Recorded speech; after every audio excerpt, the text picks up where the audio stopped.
मैंने जो वीडियो बनाया है ना क्लास 9th के लिए, ऐसे पूरे यूट्यूब पे आपको वीडियो कहीं नहीं मिलेगी। नई प्लेलिस्ट बना दूंगी for class 9th problem set. 18 बच्चे ऐसे हैं जिसके घर पे डॉग ऐसा पेट एनिमल है, डॉग। डॉग ग्रेटर देन 1 और लेस देन 5 तो सिर्फ 3 आता। तब सिर्फ 3 आता।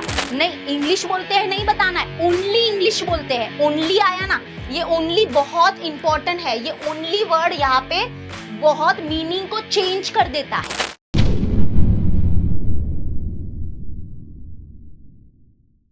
हाय everyone, welcome back. My name is Galaxy Parmar and as you all know कि मैं इस चैनल पे क्लास 9th को पढ़ाती हूँ अलजेब्रा एंड ज्योमेट्री।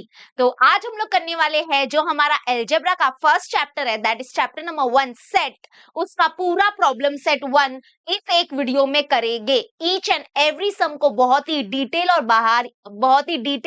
और बारीकी से समझेंगे। ओके, बहुत बच्चों के मन में ये क्वेश्चन होगा, miss direct problem set set कहां पर है? तो अगर आप इस चैनल पे नए हो तो मैं आपके लिए एक बहुत ही बढ़िया गुड न्यूज लेके आ गई हूँ। द सीन इज कि मैंने ऑलरेडी सारे प्रैक्टिस सेट के वीडियोस अपलोड किए हैं। किस किस को ये पहले से पता था? Late me know in the comment section. देखो ये चैनल है, मैं सच बोल रही हूँ, ऐसा वीडियो जो मैंने जो वीडियो बनाया है ना क्लास 9th के लिए, ऐसे पूरे यूट्यूब पे आपको वीडियो कहीं नहीं मिलेगी। ओके, मैं बताती हूँ क्यों। क्योंकि नंबर 1 मैंने पूरे चैप्टर का वीडियो जो है, मतलब पूरा चैप्टर एक ही वीडियो में बनाया है। ओके, तो आपको क्या करना है, प्लेलिस्ट में जाना है। मैं आपको प्लेलिस्ट देती हूँ, ठीक है? वो प्लेलिस्ट आप बस देखो, आपका टाइम वेस्ट नहीं होगा। फिर यहाँ पे देखो, class 9th algebra and geometry. तो इसमें अलजेब्रा के पूरे जो हमारे चैप्टर्स है 7 चैप्टर्स है और ज्योमेट्री के हमारे 9 चैप्टर्स है। तो मैंने सबके वीडियोस यहाँ पे बना के डाल दिए हैं प्रैक्टिस सेट पे। प्रैक्टिस सेट तो ऑलरेडी सॉर्टेड है। अब प्रॉब्लम सेट की वीडियो बना रही हूँ, और प्रॉब्लम सेट भी अगर आपको चाहिए, जितना ज्यादा सपोर्ट करोगे, कमेंट में लिखो कि बाकी सब चैप्टर्स के भी प्रॉब्लम सेट के वीडियोस चाहिए, तो late me know in the comment section. बस इतना लिख दो, यस मैम प्रॉब्लम सेट के वीडियोस चाहिए, तो मैं बस अपलोड करना स्टार्ट कर दूंगी। शुरुआत तो हो ही गई है हमारी, ठीक है? यहाँ पे मैं ना प्लेलिस्ट में एक और ऐसा नया फोल्डर बना दूंगी, नई प्लेलिस्ट बना दूंगी for class 9th problem set, ठीक है? और क्लास 10th में भी आओगे तो भी आप एकदम चिल रहना, क्योंकि यहाँ पे आपके लिए वीडियोस अवेलेबल है क्लास 10th में भी। ओके, तो एकदम सॉर्टेड है। का अलजेब्रा ज्योमेट्री पूरा सॉर्टेड कर दिया है मैंने। चलो लेट्स स्टार्ट, फटाफट स्टार्ट करते हैं। Chapter number 1 set, problem set 1 full complete करेंगे इसी एक वीडियो में। आई होप मेरा प्रैक्टिस सेट वाला वीडियो देखा होगा, क्योंकि उसमें सारे बेसिक्स है, ठीक है? मैं बेसिक्स तो बताऊंगी ही, लेकिन एकदम डिटेल में मैंने पहले से पढ़ा के रखा है। अभी हम फटाफट क्वेश्चन को सॉल्व करेंगे और मैं एक्सप्लेनेशन अच्छे से दूंगी। चलो रेडी? सब लोग कमेंट में लिखो रेडी। यस, सब लोग कमेंट में लिखो रेडी, और सब लोग कमेंट में अपना प्यारा प्यारा नाम जरूर बता देना कि what is your name. Okay, कौन से सिटी से आप बिलोंग करते हो। अभी हमारा सफर थोड़ा आराम से हम पूरा प्रॉब्लम सेट करेंगे। चलो let's start with question number 1 MCQ, और क्वेश्चन नंबर 2 भी एमसीक्यू ही है, ठीक है? देखो क्या दिया है यहाँ पे, ये जो एम एक सेट है, एन भी एक सेट है, तो एम इंटरसेक्शन एन क्या होगा? मुझे यहाँ पे बताओ कि ये जो सिंबल है ये किसका सिंबल है? इसको क्या बोलते हैं हम लोग? इंटरसेक्शन, ठीक है? क्या बोलते हैं? इंटरसेक्शन। इंटरसेक्शन का मतलब होता है कॉमन, ठीक है? कॉमन मतलब हमको बताना है एम इंटरसेक्शन एन, मतलब कि सेट एम और सेट एन जो है इसमें कॉमन एलिमेंट कौन से है? तो कॉमन एलिमेंट क्या है दोनों में? कॉमन एलिमेंट, कॉमन तो कुछ भी नहीं दिख रहा है यार। ये 1 3 5 है और ये 2 4 6 है, कुछ भी कॉमन नहीं है। तो इन सेट एम और सेट एन के बीच में कुछ भी कॉमन नहीं है, तो इसका मतलब यहाँ पे जो एम इंटरसेक्शन एन होगा वो क्या होगा? एम्प्टी होगा। और आप लोग को तो पता ही है कि एम्प्टी को हम लोग ऐसे लिखते हैं, इसको बोलते हैं फाई। क्या बोलते हैं? PHI, phi. फाई जो भी मतलब हाई फाई, हाई हाई नहीं, फाई फाई बोलते हैं, ठीक है? ऐसा कुछ तो है। तो यानी कि इसका ऑप्शन है ऑप्शन नंबर सी, क्योंकि यहाँ पे ये इंटरसेक्शन है बेटा। इंटरसेक्शन का मतलब होता है कॉमन लिखो। सेट एम और सेट एन में कौन से एलिमेंट कॉमन है, सेम है, वो लिखने थे, लेकिन कुछ भी कॉमन नहीं दिख रहा है, ठीक है? First MCQ clear. आ जाते हैं सेट पी। अभी ये जो सेट पी है ना, this is known as set builder form. याद है 1.1 प्रैक्टिस सेट? इसको रूल मेथड भी बोलते हैं, सेट बिल्डर फॉर्म भी बोलते हैं।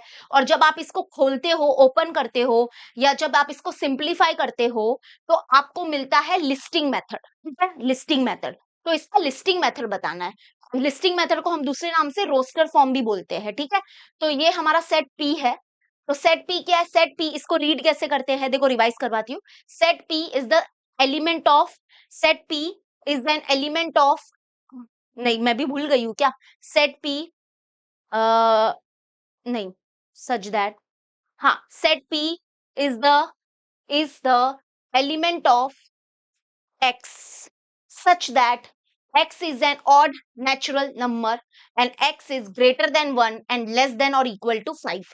एक्चुअली में क्या हुआ पता है, मैं तुम लोगों को सच बताती हूँ कि मैं है ना ऑफलाइन क्लासेस में पढ़ाती थी, तो मैं है ना ज्योमेट्री लेती हूँ, ठीक है, ऑफलाइन क्लासेस में ज्यादा ज्योमेट्री लेती हूँ, तो मेरा है ना मेन सब्जेक्ट क्या है ऑफलाइन क्लासेस में, geometry.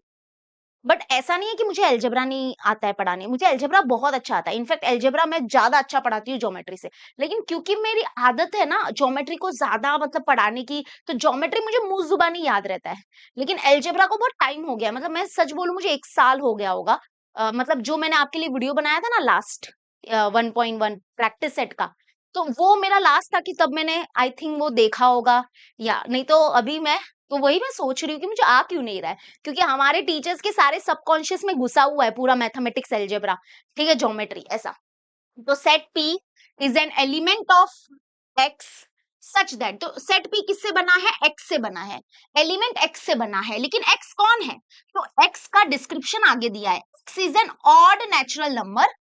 Okay, odd natural number तो हमारे कौन कौन से होते हैं बताओ, ऑड नेचुरल नंबर्स अगर मैं बात करूं, जो ऑड भी है और नेचुरल नंबर्स भी है। नेचुरल नंबर्स देखो स्टार्ट होते हैं 1 से, 1 2 3 4 5 6 एंड सो ऑन। इसमें ऑड नेचुरल नंबर कौन है पता है, जैसे 1, 1 ऑड नंबर है ना, तो ये ऑड भी और नेचुरल भी है, तो 1 ऑड और नेचुरल हो गया। उसके बाद 3 ऑड और नेचुरल, फिर 5, उसके बाद आएगा 6 छोड़ के 7, 8 छोड़ के 9, तो ये हमारे ऑड नेचुरल नंबर है, ठीक है। ऑड नंबर भी है ये, ऑड नंबर मतलब वो नंबर जो 2 के टेबल में नहीं जाते हैं या जो 2 से डिवाइड नहीं होते हैं, और नेचुरल नंबर्स मतलब जो 1 से स्टार्ट होते हैं, ठीक है, तो ये ऑड नेचुरल नंबर्स है। तो यहाँ पे क्या बोला है, set P is an element of x such that x is an odd natural number, लेकिन यहाँ पे बाउंड्री दी है, क्योंकि ऑड नेचुरल नंबर्स तो बहुत होते हैं, 1 से स्टार्ट होते हैं, बट ये तो इसकी लिस्ट तो बहुत बड़ी है, लेकिन इन लोगों ने एक बाउंड्री दी है। इसको कैसे रीड करते, देखो इसको रीड करते हैं, x जो है x इज ग्रेटर देन 1 बेटा, 1 से बड़ा है, एंड लेस देन और इक्वल टू 5। इसको कैसे रीड करते हैं, x जो है वो 1 से बड़ा है, 1 से बड़ा है मतलब ये देखो 1 नहीं है, 1 नहीं, 1 से बड़ा है, एंड लेस देन और इक्वल टू 5, और x क्या है 5 लेस देन और इक्वल टू 5, मतलब कि 5 भी चलेगा, 5 भी चाहिए क्योंकि इक्वल आया ना, ये सिंबल इक्वल का है, तो x इज ग्रेटर देन 1, 1 से बड़ा, एंड लेस देन और इक्वल टू 5, लेस देन और इक्वल टू 5 मतलब ये रहे दो, तो ये है वो ऑड नेचुरल नंबर। 3 और 5, 3 और 5 किधर है, ये रहा आंसर, क्योंकि देखो ये है odd natural number, odd natural number greater than 1, 1 से बड़े, एंड लेस देन और इक्वल टू 5, यानी कि 5 और 5 से छोटा, 5 भी लेना है क्योंकि यहाँ पे इक्वल साइन आया है। अगर मान लो ये नहीं आता, नीचे इक्वल नहीं आता, ऐसा बोला होता कि x is an odd natural number such that x is greater than 1 और लेस देन 5, तो ग्रेटर देन 1 और लेस देन 5 तो सिर्फ 3 आता, तब सिर्फ 3 आता, लेकिन क्योंकि यहाँ पे ये सिंबल है, इसका मतलब इक्वल टू 5 भी आएगा, मतलब 5 को भी इंक्लूड करना है। और 1 को क्यों नहीं इंक्लूड किया, क्योंकि यहाँ पे नहीं था, ऐसा सिंबल नहीं है, ऐसा बोलते x इज ग्रेटर देन और इक्वल टू 1 तो 1 भी लेते, लेकिन 1 के पास इक्वल साइन नहीं है इसलिए 1 को नहीं लिया। समझा, ये क्लियर हुआ, क्लियर हो रहा है, let me know in the comment section, अच्छा लग रहा है, समझ में आ रहा है, this is the answer, okay, this is the answer. तो आई होप समझ में आ गया। नेक्स्ट आ जाते हैं सेट P, ये लिस्टिंग मेथड है, रोस्टर फॉर्म भी बोलते हैं इसको। तो सेट P इज 1 2 3 4 5 6 मतलब सो ऑन और 10 तक लिखा है। What type of set P is, you know 1.2 के बेसिक्स में मैंने बताया था कि बहुत सारे एम्प्टी सेट हो गया, सिंगलटन सेट हो गया, फाइनाइट सेट हो गया, इनफाइनाइट सेट हो गया। तो यहाँ पर देखो नल मतलब कि एम्प्टी, बट ये एम्प्टी नहीं है, इसमें तो बहुत सारे एलिमेंट है। इनफाइनाइट मतलब कि लिस्ट बढ़, मतलब चलते जाएगी, लेकिन यहाँ पे तो लास्ट 10 है ना, यहाँ पे अनलिमिटेड एलिमेंट्स नहीं है, काउंटेबल है, एलिमेंट्स काउंट कर सकते हैं। एक्चुअली में ये फाइनाइट सेट है। क्या है? फाइनाइट है, क्योंकि इसके एलिमेंट्स हम काउंट कर सकते हैं। 1 2 2 और 10 के बीच में क्या होगा? मुझे लगता है ये नेचुरल नंबर का सेट है। 1 से 10 1 से 10 तक का, दैट इज 1 2 3 4 5 6 7 8 9 10, है ना? 10 एलिमेंट्स काउंट कर सकते हो, तो फाइनाइट सेट है ये। नन ऑफ दिस तो नहीं है आंसर, फाइनाइट है। ठीक है, अब आ जाते हैं, करते हैं फोर्थ वन। तो यहाँ पे एम, ये इंटरेस्टिंग क्वेश्चन है, इसको जरा ध्यान से देखना, आराम से दिया। इसका ये आपको पता ही होगा कि ये होता है यूनियन। ओके, इसका मतलब होता है यूनियन, और इसका मतलब होता है इंटरसेक्शन। ठीक है, इंटरसेक्शन। अब आ जाते हैं, स्टार्ट करते हैं। यहाँ पे बोला है अगर एम यूनियन एन जो है वो है 1 2 3 4 5 6, ओके, और अगर एलिमेंट जो सेट एम है वो है 1 2 4, तो फिर सेट एन क्या होगा? इसमें से सेट एन क्या होगा? दिमाग लगाओ, लॉजिक लगाओ। सेट एन क्या होगा? सेट एन क्या होगा? देखो, याद है तुम लोग को यूनियन कब होता है? यूनियन कब लिखते हैं हम? यूनियन का मतलब क्या होता है? मतलब एम यूनियन एन मतलब क्या? ये जो सेट है एम यूनियन एन, इसका मतलब क्या है? इसका मतलब ये है कि इसके अंदर ऐसे एलिमेंट्स है जो एम में भी है और एन में भी है, और आता है। याद रखना, यूनियन के टाइम पे और होता है यूज, या एटलीस्ट यूज होता है जब हम लोग वर्ड प्रॉब्लम सॉल्व करेंगे ना। आगे वर्ड प्रॉब्लम्स भी है, एप्लीकेशंस, जो आपका प्रैक्टिस एट 1.4 है। ठीक है, तो ये यूनियन और एटलीस्ट वर्ड यूज होता है ना अगर वर्ड प्रॉब्लम में, तब यूनियन लगाते हैं। और इंटरसेक्शन कब लगाते हैं? जब एंड वर्ड यूज होता है या फिर बोथ बोथ वर्ड यूज होता है तब। चलो ठीक है, वो सब ठीक है। एम यूनियन एन का मतलब ये होता है कि इसके अंदर ऐसे एलिमेंट है जो एम में भी है और एन में भी है, मतलब सब टोटल टोटल मिला के एम और एन, मतलब टोटल सब आ गए हैं इधर। तो यहाँ पर क्या आएगा? यहाँ पर क्या आएगा बताओ? यहाँ पर क्या आएगा? अभी देखो, अगर मैं सोचूं कि अगर मैं इसको एन को 1 2 3 रखूं, आराम से समझना, कोई घाई मत करना। मान लो मैंने फर्स्ट ऑप्शन सिलेक्ट किया, 1 2 3 सिलेक्ट किया, देखते हैं कि ये सही है कि नहीं है। कैसे सही है कि नहीं है, कैसे काउंट करेंगे? इसका एम यूनियन भी है ना, इन दोनों को अपने दिमाग में रख के यहाँ पे एम यूनियन एन निकालो। एम यूनियन एन मतलब इसके अंदर ऐसे एलिमेंट्स होंगे जो सब में है, मतलब सब आ जाएगा, सब एम में भी और एन में भी। ठीक है, तो 1 आएगा, 1। और आपको पता है ना, elements are only written once, एक बार ही लिख सकते हैं हम लोग उसको। अगर 1 दोनों में है तो एक ही बार लिखना, लिखना, मतलब एम के और एन के सारे एलिमेंट्स लिख दो। 1 2 4, 1 2 4, और 1 और 2 तो पहले से है, और 3, तो एम यूनियन एन ये आ रहा है। ये कब आया? जब हमने एन को ये लिया। तो क्या सही है? क्या ये सही है? 1 2 3 5 6 है, 1 2 3 और 4 भी तो है। अरे भाई, तुम लोग मुझे शायद कमेंट में बोल रहे होगे ये 4 क्यों नहीं लिखा मैंने? हाँ, 4 भी तो है, 4 5 6। तो मुझे बताओ कि ये आया क्या? नहीं आया, है ना? नहीं आया आंसर, क्योंकि इसमें 5 मिसिंग है, 6 मिसिंग है। और क्यों मिसिंग हुआ पता है? क्योंकि ऐसा कोई एन वाला है जिसमें 5 6 आता हो, है ना? मतलब सिर्फ 5 6 नहीं है, आराम आराम से देखना। अभी समझा ये? तो ये तो नहीं आंसर है, ये आंसर नहीं है। ठीक है, अभी हम चेंज करते हैं, जरा हम एन को कुछ और लेके देखते हैं। अभी सेकेंड ऑप्शन लेते हैं। अगर मान लो हमने एन को लिया ये 3 4 5, 3 4 5 6, तो अगर अभी हम लोग लिखेंगे एम यूनियन एन, इसका मतलब अभी इसमें हम ऐसे एलिमेंट्स लिखेंगे जो दोनों में है, मतलब सब लिखना है। तो 1 1 लिखा, 2 लिखा, और इसका 4 लिखा, फिर यहाँ पे 3 लिखेंगे, और 4 तो पहले से है, 5 और 6, 5 और 6 लिखेंगे। ठीक है, तो यहाँ पे आएगा 5 और 6। आ गया हमारा आंसर। क्या देखो, अब मैच कर रहा है क्या? जब हमने एन को ये लिया तो क्या मैच कर रहा है? देखो 1, देखो ऑर्डर इज नॉट इम्पोर्टेंट। हाँ, मतलब कि आप ऐसा नहीं बोल सकते मिस इसका 3 तो पहले है, इसका 4 बाद में है, ऐसा मत बोलो, वो चलता है। Order is not important, element सब आने चाहिए। तो ये आप देखो 1 2 3 4 5 6, 1 2 3 4 5 6 आ गया, मतलब ये होगा हमारा एन, ये हमारा एन होगा। तो this is the correct option.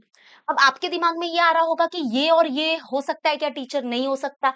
कैसे नहीं हो सकता? चलो मैं तुम लोग को बताती हूँ। क्योंकि अगर ये लिया ना, 2 5 6 लिया ना, 2 5 6, तो फिर है ना 3 नहीं आ पाएगा, इसमें 3 नहीं आ पाएगा, क्योंकि इसमें भी 3 नहीं होगा, फिर इसमें भी 3 नहीं होगा, लेकिन इधर 3 है। आप सोच लो, मतलब आप आराम से इसको लगा के, दिमाग लगा के देख सकते हो। मैं आपके सामने ही आपको करके दिखाती हूँ। अगर मान लो हमने ये लिया होता, ये 2 5 6, तो एम यूनियन एन क्या होता? को सारे एलिमेंट्स लिखने हैं, एम के भी और एन के भी। यूनियन का मतलब होता है ऑल, यानी कि सारे एलिमेंट्स लिख दो, सब m के और n के दोनों सेट के सारे एलिमेंट्स लिख दो, ठीक है। तो 1 लिखेंगे, 2 लिखेंगे, 3 नहीं है, दोनों में नहीं है, कहीं पे भी नहीं है, फिर 4 है, फिर 5 है और 6 है। तो 3 नहीं आया तो ये आंसर नहीं आ रहा है, m यूनियन, क्योंकि ये चाहिए ना। इन लोग ने क्या बोला है कि m यूनियन n अगर ये है और m अगर सेट m ये है, सेट n क्या होना चाहिए। वैसे अगर ये लेंगे तो फिर से वही प्रॉब्लम होगा कि 3 नहीं लिख पाएंगे, ठीक है। इसमें है 1 2 4, फिर यहाँ पे आएगा 4 5 6, यहाँ पे 4 5 6 होगा, तो फिर से 3 रह जाएगा, 3 नहीं आ पाएगा, ठीक है। तो समझ में आ रहा है आपको क्या हमारा आंसर होना चाहिए। Late me know in the comment section. Clear हो रहा है, क्लियर हो रहा है, क्लियर हो रहा है, समझ में आया ये वाला आंसर क्यों आया, समझा। 3 4 5 6। ये मत बोलना मिस दोनों में दो दो बार 4 है, वो चलेगा, क्योंकि जब हम यूनियन लिखते हैं ना, यूनियन, तब आप एलिमेंट्स ओनली वंस लिखते हो। याद है लिस्टिंग मेथड के रूल्स होते हैं। लिस्टिंग मेथड में ये होता है कि आपको एलिमेंट सिर्फ वंस लिखना है, एक बार ही लिखना है, ऑर्डर कुछ भी चलता है। तो 1 2 1 2, फिर सबके सब एलिमेंट्स लिख दो, 3 4 5 6। 4 दो बार है, इसका मतलब दो बार नहीं आएगा वहां पे। देखो ये अभी मैच कर रहा है कि नहीं, ये समझ में आ गया। बी ऑप्शन क्यों है, आई होप आपको समझ रहा है। कभी कभी अगर डिफिकल्ट लगता है एमसीक्यू तो एक एक एक एक एक एक ऑप्शंस को लेके देखो और खुद से सॉल्व करो, ठीक है। चलो आ जाते हैं नेक्स्ट क्वेश्चन नंबर 5। ये बड़ा इंटरेस्टिंग है, ये बच्चों को इसमें बहुत डाउट होता है। आप भी मुझे कमेंट में बताओ क्या इसमें आपको डाउट था। Late me know in the comment section. Doubt था, इसका बेसिक्स क्लियर होना चाहिए। अगर आपका एक बार बेसिक्स क्लियर होगा तो ही आपको समझ में आ जाएगा, ठीक है। अब मैं आपको समझाती हूँ। देखो इन लोग ने क्या बोला है, if P is the subset of M, याद है ना ये सिंबल सबसेट का होता है, सबसेट। हाँ, तो if P is the subset of M, then which of the following set represent P intersection bracket के अंदर P यूनियन M, ठीक है। तो ये किसको रिप्रेजेंट करेगा, ये किसको रिप्रेजेंट करेगा। अभी देखो ये देखो, हाँ, P is the subset of M, ध्यान से सुनना। P जो है मैं एग्जांपल लेके ही समझाऊंगी तो ही समझेगा, वरना नहीं समझेगा, टू बी वेरी फ्रैंक। अगर मान लो P जो है वो सबसेट है M का, ठीक है, P सबसेट है M का, इसका मतलब क्या कि जो सेट P है ना, इसके अंदर जो भी एलिमेंट्स है वो सब M में प्रेजेंट है, M में प्रेजेंट है। इनफैक्ट M सुपर सेट है, वो बड़ा सेट है। एग्जांपल लो, जैसे मान लो सेट P है 1 और 2, ठीक है, ये सेट P है और ये सेट M है हमारा 1 2 3, 1 2 3। किसी को कोई डाउट इसमें? एग्जाम्पल ले रही हूँ, हाँ, ये अपने मन से एग्जाम्पल ले रही हूँ, ठीक है। अब देखो P is the subset of M, क्या मुझे आप कमेंट में बताओगे P is the subset of M? Yes, क्योंकि P के जो सारे एलिमेंट्स है वो इसके अंदर प्रेजेंट है 1 2, और इनफैक्ट M के अंदर तो एक्स्ट्रा भी प्रेजेंट हो गए तो भी चलेगा, ठीक है। क्लियर हुआ इतना? हाँ, अभी ये मैंने एग्जाम्पल लिया। तुमसे दो क्वेश्चन पूछूंगी, अगर P is the subset of M, मुझे दो चीज बताओ। एक बताओ कि P यूनियन M क्या होगा और P इंटरसेक्शन M क्या होगा। यूनियन और इंटरसेक्शन, हाँ, क्योंकि ये इसी के ऊपर क्वेश्चन निर्भर करेगा।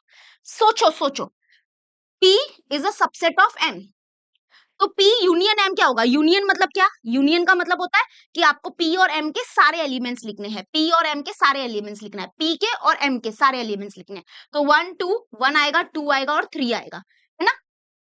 यूनियन मतलब सब एलिमेंट लिखो, P के भी और M के भी, सब लिख दिया 1 2 3, है ना। 1 और 2 तो रिपीट हो रहा है, तो 1 2 रिपीटेशन नहीं कर सकते हम लोग। इसका मतलब आप जरा नोटिस करना कि जब P is a subset of M है, याद रखना P जो है वो छोटा सेट है, छोटा सेट है, और M जो है वो सुपर सेट है, मतलब बड़ा सेट है। तो जब हम लोग ऐसे कंडीशन का यूनियन निकालते हैं ना, P यूनियन M, तो आंसर में क्या आता है पता है। आंसर में देखो 1 2 3 मतलब बड़ा सेट आता है, M आया, है ना, M आया, this is equal to M ना, मतलब ये आया ना, M आया ना, ये M ही तो है। जैसे कि एग्जांपल देखो, अगर A is a subset of B है, तो अगर मैं इन दोनों के बीच में यूनियन निकालूंगी ना, यूनियन, तो मेरा आंसर क्या आएगा पता है, बी सेट आएगा, बी मतलब बड़ा सेट आएगा। और जब मैं इनके बीच में इंटरसेक्शन निकालूंगी ना, इंटरसेक्शन, तो क्या आएगा पता है, छोटा सेट आएगा, मतलब इसका आंसर ए आएगा। तो जो ए होगा वही इसका भी आंसर होगा। देखो एग्जाम्पल दिखाओ। अब जैसे मैं बोलूं कि पी इंटरसेक्शन एम निकालो, इंटरसेक्शन का मतलब पी और एम के बीच में जो कॉमन एलिमेंट्स है वो बताओ। कॉमन क्या होगा, कॉमन है 1 2 कॉमन है, तो ये हो गया 1 और 2। तो P इंटरसेक्शन M क्या आया, छोटा सेट आया, क्योंकि ये देखो this is equal to what, 1 2 means यही ना P, तो P छोटा सेट आया। समझ रहे हो। तो इधर एक ऐसी मस्त खूबसूरत कंडीशन है, ध्यान से सुनना, once more I repeat, P is a subset of M, मतलब P कहीं ना कहीं छोटा सेट है और M बड़ा सेट है। तो जब ऐसी कंडीशन होती है, तो जब इन दोनों के बीच में हम यूनियन निकालते हैं, तो हमारा आंसर होता है बड़ा सेट, यानी कि सेट मतलब ये और ये दोनों सेम हो गए। देख लो इधर P यूनियन M क्या आया, वही आया जो M सेट है, बड़ा सेट है, 1 2 3 1 2 3। और जब इनके बीच में हम इंटरसेक्शन निकालते हैं तो क्या आता है, छोटा सेट आता है, मतलब P के इक्वल आएगा। तो ये बात समझिए आपको। अब ये तुम्हें ना ऐसे करोगे, ऐसे देख लेना। हाँ, आ जाते हो। देखो इन लोग ने क्या बोला है, आराम से समझना। देखो मैं बताती हूँ, इन लोग ने बोला है P is a subset of M। तो विच of the following set represent P intersection bracket के अंदर P यूनियन M, है ना। ये क्या रिप्रेजेंट करेगा, ये क्या रिप्रेजेंट करेगा, P रिप्रेजेंट करेगा, M रिप्रेजेंट करेगा, ये रिप्रेजेंट करेगा, ये रिप्रेजेंट करेगा। तो मैं बताऊं, चलो सॉल्व करते हैं इसको, ठीक है। तो आप लोगों को तो बॉडमास रूल पता है कि सबसे पहले ब्रैकेट को सिंप्लीफाई करने का है, ठीक है। तो P is a subset of M, तो ये किसको रिप्रेजेंट करेगा, ये क्वेश्चन मार्क है। तो चलो इसको सॉल्व करो। इसको सॉल्व करने के लिए क्या करेंगे, सबसे पहले ब्रैकेट को सॉल्व करेंगे। तो देखो अभी मैंने तुम्हारे सामने आंसर है। तो जब P is a subset of M है, तो P यूनियन M क्या होगा, यूनियन P यूनियन M क्या होगा, M होगा, मतलब बड़ा सेट होगा। तो यहाँ पे ये ऐसे ही लिखो, P इंटरसेक्शन, इसका आंसर आएगा M, बड़ा सेट आएगा। ठीक है, ये कैसे आया, इसके जगह पे ये कैसे लिखा समझा। उसके बाद नेक्स्ट और सिंप्लीफाई करो कि अगर P is a subset of M, तो P इंटरसेक्शन M क्या होगा, इंटरसेक्शन होगा तो क्या आता है, छोटा सेट आता है, मतलब P इंटरसेक्शन M क्या होगा, P होगा। तो आंसर है P। तो this is the answer P। मतलब ये पूरा क्या रिप्रेजेंट करेगा पता है, P रिप्रेजेंट करेगा, P। मतलब इस पूरे का आंसर क्या होगा, जो P है वही होगा, जो P सेट है। और ये पूरे का जो सेट है, मतलब जो इसका करली ब्रैकेट के अंदर जो एलिमेंट है और इस पूरे करली ब्रैकेट के अंदर जो एलिमेंट है वो सेम होंगे। ऐसा समझा कि नहीं, late me know in the comment section यार। यार बोलो यार, समझ में आ रहा है कि नहीं आ रहा है। चलो ए बी करके दिखाओ, क्या ए बी करके। जैसे मान लो कि अगर मान लो ऐसा है कि A is a subset of B, ठीक है। तो ए यूनियन बी क्या होगा, यूनियन क्या होगा, ए यूनियन बी क्या होगा, बड़ा सेट होगा, मतलब ये बी होगा। और ए इंटरसेक्शन बी क्या होगा, ए होगा। ठीक है, समझा। तो वैसे ही पी और एम के बीच में है। और अगर मैं ऐसे क्वेश्चन पूछ लूं, इसी को मैं बता देती हूँ, A intersection A union B बताओ क्या होगा, अभी जैसे ऐसे। तो फिर यहाँ पे इसको सिंप्लीफाई करने के लिए क्या होगा, मैंने क्या बोला था, बॉडमास रूल बोलता है पहले ब्रैकेट सॉल्व करो। तो ए लिखने का, इंटरसेक्शन ए यूनियन बी क्या होगा, यूनियन। जब जब ऐसी कंडीशन होती है, इनके बीच में जब यूनियन निकालते हैं तो बड़ा सेट आता है, मतलब इसका आंसर होगा बी। ठीक है, ये बी हो गया। और जब ऐसी कंडीशन होती है जब इन दोनों के बीच में इंटरसेक्शन आता है, तो इन दोनों का जो आंसर होगा वो होगा छोटा सेट, यानी कि ए। तो ए इज द आंसर। तो वैसे यहाँ पे पी इज द आंसर। ठीक है, तो ये पी आ गया। आई होप आपको समझ में आ गया होगा। ये छोटा सा अपने प्लीज अपने नोट्स में ये बाजू में बना के रखो, इसको लिख के रखो, ये काम आएगा। आ जाते हैं क्वेश्चन नंबर 6 करते हैं। Which of the following sets are empty set. Empty मतलब कि एक भी एलिमेंट नहीं होना चाहिए, जीरो भी नहीं। Zero is also consider as a element. Empty मतलब कि करली ब्रैकेट के अंदर खाली होना चाहिए, कुछ नहीं होना चाहिए। ठीक है, अभी जैसे कि ये पढ़ते हैं और इसको समझते हैं कि कौन सा सेट एम्प्टी रिप्रेजेंट करेगा। तो यहाँ पे है ऑप्शन ए है set of intersecting points of parallel line. मुझे बात बताओ कि जब दो लाइन पैरेलल होती है तो इनके बीच में कितने पॉइंट्स इंटरसेक्ट करते हैं, बोलो। Intersecting points of parallel lines, जब दो लाइन पैरेलल होती है तो इनके बीच में कितने पॉइंट इंटरसेक्ट करते हैं, एक भी नहीं। ये तो एम्प्टी निकला, मुझे लगता है पहला ही ऑप्शन राइट है। लेकिन बाकी के भी क्वेश्चन देख लेते हैं, बट मुझे जितना लगता है first is the right answer. क्योंकि इंटरसेक्ट पॉइंट होता ही नहीं है यार, पैरेलल लाइन तो लाइन मतलब ये तो ऐसे ऐसे पैरेलल हो गए, तो ये कभी भी एक दूसरे को इंटरसेक्ट करेंगे ही नहीं। तो इनके बीच में कोई भी इंटरसेक्टिंग पॉइंट नहीं होगा, तो ये एम्प्टी होगा। लेकिन चलो आगे देखते हैं, set of even prime number. तो इवन प्राइम नंबर जो है वो है 2। तो ये तो सेकंड वाला तो हमारा एम्प्टी नहीं है, क्योंकि जो इवन भी है और जो प्राइम नंबर है वो 2 है। Third, month of an English calendar having less than 30 days. मुझे एक बात बताओ कि कौन सा महीना है इंग्लिश का, इंग्लिश कैलेंडर का, जिसमें लेस देन 30 डेज होते हैं, है ना। फेब्रवरी का मंथ है, तो ये भी एम्प्टी नहीं है, क्योंकि इसके अंदर फेब्रवरी आएगा करली ब्रैकेट के अंदर, अगर हम इसको सॉल्व करेंगे तो। और इसका आंसर क्या होगा, set P is the element of x such that x integer है, एंड इसको रीड करते हैं x is greater than -1 and less than 1। मुझे एक बात बताओ कि ऐसा कौन सा इंटीजर है जो ग्रेटर देन -1 है एंड लेस देन 1 है, वो है जीरो। जीरो कौन है, जीरो। आपको पता है इंटीजर्स मतलब क्या होता है? इंटीजर्स मतलब वही, मतलब ऐसे पूरी आपने ये नंबर लाइन देखी होगी, इसमें ये 0 होता है, ये 1 होता है, ये 2 होता है एंड सो ऑन, ये -1 -2, तो ये सब इंटीजर्स है। ओके, तो ऐसा कौन सा इंटीजर्स है जो ग्रेटर देन -1 है बट लेस देन 1 है, वो है 0। तो यहाँ पे कर्ली ब्रैकेट के अंदर 0 आ गया एंड 0 इज अ एलिमेंट, ये एम्प्टी नहीं है। आप ऐसे मत सोचो अरे 0 है, 0 तो एम्प्टी हो गया ना, नहीं ऐसा नहीं है। तो ऐसा इंटीजर है जो ग्रेटर देन -1 है एंड लेस देन 1 है, वो है 1, सॉरी वो है 0। तो ये भी एम्प्टी नहीं है, ये सिंगलटन सेट बोल सकते हो इसको, क्योंकि ये सब सिंगलटन सेट है। सच बोलूं तो दिस इज सिंगलटन सेट, क्योंकि इसके अंदर सिंगल एलिमेंट है, इसके अंदर भी सिंगल एलिमेंट है, इसके अंदर भी सिंगल एलिमेंट है। ओके, ये है जो फर्स्ट मतलब ए ऑप्शन है, this is the empty set, इसको नल सेट भी बोलते हैं। ठीक है, ओके हाँ, और एक बात बताना तो भूल ही गई मैं आप लोग को। यस, अगर आप क्लास 9 के बच्चे हो, अगर आपको ऑनलाइन बैच चाहिए, ऑनलाइन बैच सारे सब्जेक्ट, तो we have victory batch for you. Victory 5.0 ये English medium, semi English medium के बच्चों के लिए है। यस, हमारा जो इजी लर्निंग का एप्लीकेशन है उसमें 8th standard, 9th standard, 10th standard, 11th standard, 12th standard सबके बैचेस है। तो 9th स्टैंडर्ड का बैच भी बहुत जल्द स्टार्ट होगा। आप अभी कब देख रहे हो ये वीडियो उसके ऊपर डिपेंड करता है। और यहाँ पे आपको सारे सब्जेक्ट का बैच मिलेगा, English medium and semi English medium के लिए है ये बैच। सेमी इंग्लिश मीडियम को पता ही होगा कि आपका जो हिस्ट्री ज्योग्राफी होता है वो मराठी में होता है, इतिहास भूगोल, तो आपको सब वो मिलेगा। एंड प्लस हम संस्कृत वगैरह सब लेते हैं। और ऐसे हमारे जूम पे है ना डाउट क्लियरिंग सेशन होते रहते हैं, मतलब हम एक चैप्टर पढ़ाते हैं और फिर चैप्टर का डाउट क्लियर हम लोग जूम पे करते हैं। इट इज अ मतलब ये डाउट क्लियरिंग सेशन सिर्फ जूम पे होता है। बाकी हमारा एक एप्लीकेशन है, लिंक डिस्क्रिप्शन में दे रही हूँ, इजी लर्निंग ऐप, वहां से आप कोई भी बैच में आ सकते हो, एनरोल कर सकते हो, और उसी ऐप में हमारे लेक्चर्स होते हैं, लाइव लेक्चर्स। ओके, अभी आपको अगर ऐसा है कि हम क्या ऑनलाइन से बहुत बच्चे अच्छा स्कोर करते हैं क्या, आप देख सकते हो। ये हमारे बैच से ही पढ़ी है अदिति, विक्ट्री बैच से, और उसने 9th स्टैंडर्ड में लाया है 99.16%। ओके, तो ऐसा नहीं है कि मतलब ऑनलाइन से नहीं होता है, ऑनलाइन से भी होता है। एक्सीलेंट आया है देखो 97.66%। और यहाँ पे देखो फर्स्ट टर्म और सेकेंड टर्म के मार्क्स है यहाँ पे 96.50%, 98.83%। ठीक है, ये हमारे सारे विक्ट्री बैच के रिजल्ट है। यहाँ पे देख सकते हो 90.33%, 91.5%। ओके, और ये हमारे आपके टीचर्स होने वाले हैं। तो आ जाइए, टीचर्स से इंट्रोडक्शन करवा देती हूँ आपके विक्ट्री 5.0 बैच के।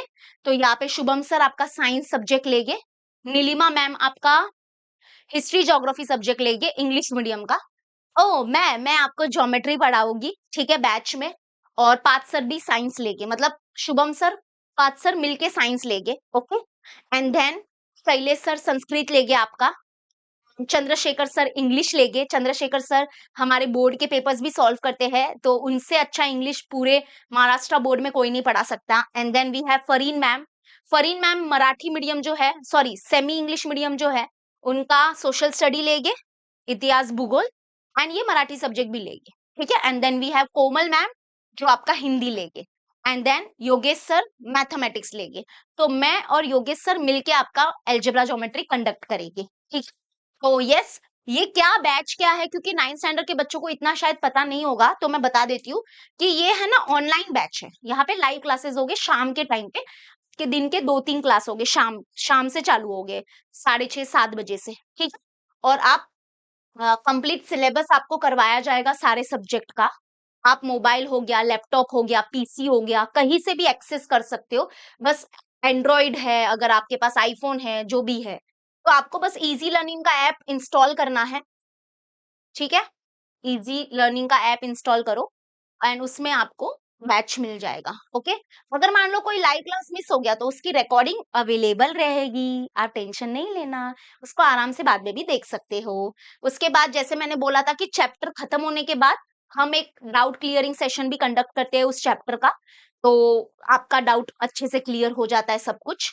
और हम पर्सनली नंबर्स भी देते हैं टीचर्स का, अगर आपको मुझसे कभी बात करनी है तो हम जो बैच में होते हैं ना बच्चे, उनको नंबर दिया जाता है, तो आप कभी भी कॉल करके हमको डाउट पूछ सकते हो। एग्जाम के पहले रिवीजन होगा, जो आपको चाहिए रहेगा वो। एंड हमारे पास टेस्ट सीरीज है, सब्जेक्टिव ऑब्जेक्टिव टेस्ट दोनों मिलेगा आपको, ठीक है। मतलब कि आपको एमसीक्यू वगैरह का तो रिजल्ट है ना तुरंत मिल जाता है, लेकिन सब्जेक्टिव टेस्ट जो होता है, सब्जेक्टिव टेस्ट मतलब जो आपके 40-40 मार्क्स के अलजेब्रा ज्योमेट्री के पेपर्स हो गए, लैंग्वेजेस के जो पेपर्स हो गए सेमिस्टर के 80-80 मार्क्स के पेपर्स, वो हम चेक करके आपको प्रोवाइड करेंगे। ओके, तो मतलब एक पूरा ऐसे ना ऑफलाइन सेटअप किया हुआ है आपके लिए कि आपको चेक करके पेपर्स मिलेगा ही मिलेगा। ओके ओके, चलो, अगर आपको देखो कुछ डाउट है ना, अभी तो यहाँ पे मैं कितना ही क्या बोलूं, है ना, तो अगर आपको अपने मन में कुछ भी डाउट है या अगर कोई भी प्रश्न है, क्वेश्चन है, तो प्लीज आप कॉल करो, हमारे एजुकेशनल काउंसलर आपसे बात करके आपके सारे डाउट्स को क्लियर कर देंगे। बस एक बार कॉल लगा के देख लो, लेना नहीं लेना वो तो बात बात की बात है ना, कॉल लगा के देख लो उस। ओके, चल, now let's continue. Question number 1 के हमने सारे एमसीक्यूज कर लिए हैं, कैसा लगा late me know in the comment section. अब आते हैं क्वेश्चन नंबर 2, मजा आएगा ना अभी तो। चलो क्वेश्चन नंबर 2, फिर से ये एमसीक्यूज है, find the correct option for the given question. तो फर्स्ट क्वेश्चन है, which of the following collection is a set. Set क्या होता है? सेट होता है, set is the what, collection of well defined object. सबसे इंपॉर्टेंट है कि सेट क्या होता है, सेट क्या है, सेट इज कलेक्शन। लेकिन क्या कोई भी कलेक्शन को हम लोग सेट बोल सकते हैं क्या? नहीं, collection of well defined object. Well defined object का मतलब क्या होता है कि ऐसा कलेक्शन जो सबके लिए सेम हो। अगर मैं किसी को भी दुनिया के कोई भी कोने में अगर एक कोई भी इंसान है उसको अगर मैं पूछूं कि डेज ऑफ द वीक बताओ, चलो, तो सब क्या बोलेंगे? Sunday, Monday, Tuesday, Wednesday, Thursday, Friday, Saturday, है ना, या थोड़ा हिंदी में बोल देंगे सोमवार, मंगलवार, बुधवार, गुरुवार, शुक्रवार, शनिवार, है ना। बट वो सबके लिए सेम है ना, ऐसा तो नहीं है कि अलग है, ऐसा कुछ नहीं है ना। हाँ, तो वो कलेक्शन सेट है। ओके, अब जैसे अगर कोई मैं बोलूं, अगर मान लो ऐसा मैं कोई बोलूं कि for example your favourite colour, तो क्या सबका फेवरेट कलर सेम होगा? नहीं, कोई बोलेगा मेरा तो येलो फेवरेट है, कोई बोलेगा मेरे तो दो फेवरेट है, ब्लैक एंड व्हाइट। तो ये जो है ना, मतलब हर इंसान के साथ इसका आंसर बदल रहा है। तो ये जो कलेक्शन है दैट इज फेवरेट कलर, आप फेवरेट कलर, तो ये जो कलेक्शन है वो सेट नहीं है, क्योंकि हर इंसान के पास जा रही हूं मैं, तो हर सबका आंसर चेंज हो रहा है, तो मतलब वो कलेक्शन सेट नहीं माना जाएगा। ठीक है, तो जैसे कलर्स ऑफ द रेनबो, मुझे एक बात बताओ, जो रेनबो के कलर होते हैं, रेनबो के कलर तो जो है वो ही रहेंगे ना। ऐसा तो नहीं है कि आप कहीं दूसरे कंट्री में चले गए, लंदन में, तो रेनबो के कलर अचानक से कुछ अलग हो जाएगा क्या? कुछ काला कलर दिखेगा क्या रेनबो? नहीं ना, जो हमारे रेनबो के कलर है वो कलर है। जैसे इसमें शॉर्टकट भी है कुछ, विब विब ग्योर कुछ तो ऐसे बोलते हैं, मतलब ये हमारे रेनबो के कलर होते हैं, जैसे कि क्या, वायलट, वायलेट, वायलॉट, जो भी है, Indigo, blue, green, yellow, orange, red, है ना। तो ये कलेक्शन मुझे सेट लग रहा है, क्योंकि मैं किसी को भी पूरी दुनिया में किसी को भी पूछूं कि tell me the colours of the rainbow, तो वो यही बोलेंगे। कितने होते हैं वैसे, 1 2 3 4 5 6 7 कलर्स ना। हाँ, यही। लेकिन ये सब सेट नहीं है। Tall trees in the school campus, मुझे एक बात बताओ, tall trees in the school campus, तो बच्चा कोई ना कोई अलग बोलेगा। कोई बोलेगा अरे नहीं वो टॉल है, कोई बोलेगा नहीं इस एंगल से देख, इस एंगल से देख वो टॉल है, वो बोलेगा नहीं ये एंगल से देख, देख वो टॉल है। तो सबका आंसर चेंज होगा इसमें। तो ये कलेक्शन सेट नहीं है। रिच पीपल, अभी रिच पीपल कैसे डिफाइन होता है भाई? कोई बोलता है कि मेरे पास पैसे कम है लेकिन मैं दिल से बहुत रिच हूँ, मैं दिल से बहुत ये हूँ, मेरे पास और कोई दिखाता भी नहीं है कभी कभी कोई पैसे, है ना, कोई कोई कोई क्यों दिखाएगा पैसे? तो मतलब कि अगर मैं अभी अगर मैं जाऊं विलेज में और मैं पूछूं कि अरे कौन है रिच जरा बताना, तो वही बोला मैं ही रिच हूँ। फिर मैं दूसरे घर में जा रही हूँ, कौन है रिच, तो वो बोलेगा कि अच्छा मैं रिच हूँ। मतलब सबका आंसर चेंज होगा, सबका रिच का डेफिनेशन अलग होता है। तो ये कलेक्शन भी सेट नहीं है। Easy example in the book वाला भी कलेक्शन सेट नहीं है। ठीक है, क्यों पता है? जो एग्जाम्पल आपके लिए इजी होगा शायद वो आपके फ्रेंड के लिए इजी नहीं है। मैं अगर पूछूं कि इजी एग्जाम्पल बताओ बुक में, तो आप कोई प्रैक्टिस सेट का ये सम बोल दोगे, दूसरा वाला कोई दूसरा सम बोल देगा, तो ये कलेक्शन भी सेट नहीं है। ठीक है, तो ये सही आंसर है। समझ में आ गया? आ जाते हैं next. Which of the following set represent N intersection W, and what is N and what is W? N होता है बेटा, N is the set of natural number, N is the set of natural numbers. ठीक है, और W जो है, W is the set of whole numbers. Whole numbers. तो मुझे बताओ नेचुरल नंबर्स क्या होता है? नेचुरल नंबर्स होते हैं जो 1 से स्टार्ट होते हैं, इनको काउंटिंग नंबर्स भी बोला जाता है। और होल नंबर्स होते हैं जो जीरो से स्टार्ट होते हैं, 0 1 2 3 4 5 6 एंड सो ऑन। तो मुझे एक बात बताओ, ये इंटरसेक्शन है, ठीक है, तो एन इंटरसेक्शन डब्ल्यू क्या होगा? इंटरसेक्शन का मतलब होता है कॉमन। तो नेचुरल नंबर और होल नंबर में कौन सा जो नंबर है या जो एलिमेंट है वो कॉमन है? वो है जीरो, सॉरी, जीरो, जो कि आंसर नहीं है। हाँ, मेरे को डर लग गया। नहीं, जीरो नहीं, इंटरसेक्शन का मतलब होता है कॉमन ना। हाँ, कॉमन तो फिर ये है 1 2 3 4 5 एंड सो ऑन, चलता रहेगा ये लिस्ट। तो बहुत कुछ कॉमन है यार इनमें तो। हाँ, मतलब ये देखो 1 2 3 4 5 6 7 8 9 1 2 3 4 5 6 7 ये दोनों में आ रहा है। इंटरसेक्शन का मतलब होता है कॉमन, जो दोनों में है, जो नेचुरल नंबर भी है और होल नंबर भी है, वो है ये सब 1 2 3 4 5 सो ऑन। ये फर्स्ट आंसर है, ये नहीं, क्योंकि जीरो होल नंबर है बट नेचुरल नंबर नहीं है, तो वो कैसे कॉमन हुआ, है ना? जीरो, हाँ, ये मैं पहले बोल रही थी आंसर, जीरो कैसे हो सकता है? ये कॉमन नहीं है दोनों में, और एम्प्टी तो नहीं हो सकता। ठीक है, समझ में आ गया? क्लियर हुआ? आई होप आपको समझ में आ रहा है। एमसीक्यूज आ जाते हैं, नेक्स्ट एमसीक्यूज करते हैं। इसको क्या करना है? आई थिंक लिस्टिंग फॉर्म में लिखना है। हाँ, तो यहाँ पे बोला है set P is an element of X. Set P X element से बना है सच दैट, एक्स का डिस्क्रिप्शन आगे दिया है, X is a letter of the word Indian, then which of the following is set P in listing form. क्योंकि ये है हमारा रूल मेथड, या इसको हम लोग क्या बोलते हैं, रूल मेथड, या फिर सेट बिल्डर फॉर्म बोलते हैं। तो इसका लिस्टिंग मेथड लिखना है, लिस्टिंग फॉर्म। तो सेट पी का लिस्टिंग फॉर्म क्या होगा? तो सेट पी जो है वो किससे बना है? ये जो इंडियन वर्ड है ना, उसके लेटर का सेट है। तो लेटर का सेट है, तो आई आएगा, एन आएगा, डी आएगा, और आई फिर से नहीं लिख सकते, ए लिखेंगे, और एन फिर से नहीं लिख सकते, क्योंकि लिस्टिंग मेथड का रूल था कि elements only written once. Order is not important, order इधर उधर चलेगा, बट ये देखो ये नहीं हो सकता आंसर, क्योंकि ए नहीं है इसमें। यही आंसर है, आई एन डी ए। ये नहीं हो सकता क्योंकि आई आई दो बार रिपीट है, नहीं चलेगा, इसमें आई नहीं है। ठीक है, तो ये है हमारा जो इंडियन वर्ड है, उसके जो लेटर्स है ना, उसका सेट बनाना है। ठीक है, तो आई आ गया, एन आ गया, डी आ गया, आई फिर से रिपीट नहीं कर सकते, ए आ गया, और एन नहीं रिपीट करेगा। ठीक है, चलो नेक्स्ट। टी ये सेट है 1 2 3 4 5, एम एक सेट है 3 4 7 8। अभी टी यूनियन एम लिखना है। यूनियन मतलब क्या? यूनियन मतलब इसके अंदर ऐसे एलिमेंट होंगे जो टी में भी है और एम में भी है, मतलब सब लिख दो, टी एम सबके लिख दो। मतलब 1 2 3 4 5, 1 2 3 4 5। उसके बाद 1 2 3 4 5, इसके बाद 3 और 4 तो नहीं लिख सकते क्योंकि पहले से है 7 8, तो जो नहीं है वो लिखेंगे 7 8। मतलब टी यूनियन एम के अंदर सारे एलिमेंट्स हो गए, जो टी में भी है और एम में भी है, सब में। तो ये वाला आंसर कौन मैच कर रहा है? 1 2 3 4 5 7 8, ये है। I think C is the answer. ठीक है, ये नहीं होगा क्योंकि इसमें 8 नहीं है, 5 है, 8, ये बाकी सब नहीं होगा। ठीक है, इसमें 5 नहीं दिख रहा है मुझे। हाँ, तो ये समझ में आ गया। चलो, नाउ फाइनली आ जाते हैं आपके एकदम प्यारे प्यारे क्वेश्चंस के पास, दैट इज ये। आप बोलोगे अरे ये मिस प्यारा प्यारा नहीं है यार, ये तो बहुत ही खतरनाक है। देखो, पहले मैं आपको अच्छे से समझाऊंगी, एंड देन वेरी इजी है, टेंशन नहीं लेने का। ठीक है, आप एकदम चिल रहो। आई थिंक दो तीन ही तो है वर्ड प्रॉब्लम, कर लेंगे हम लोग। चलो पानी पी लो सब लोग, फटाफट फटाफट पानी पी लो, कम ऑन गाइस, पानी तो बनता है। Water break, water break. हम्म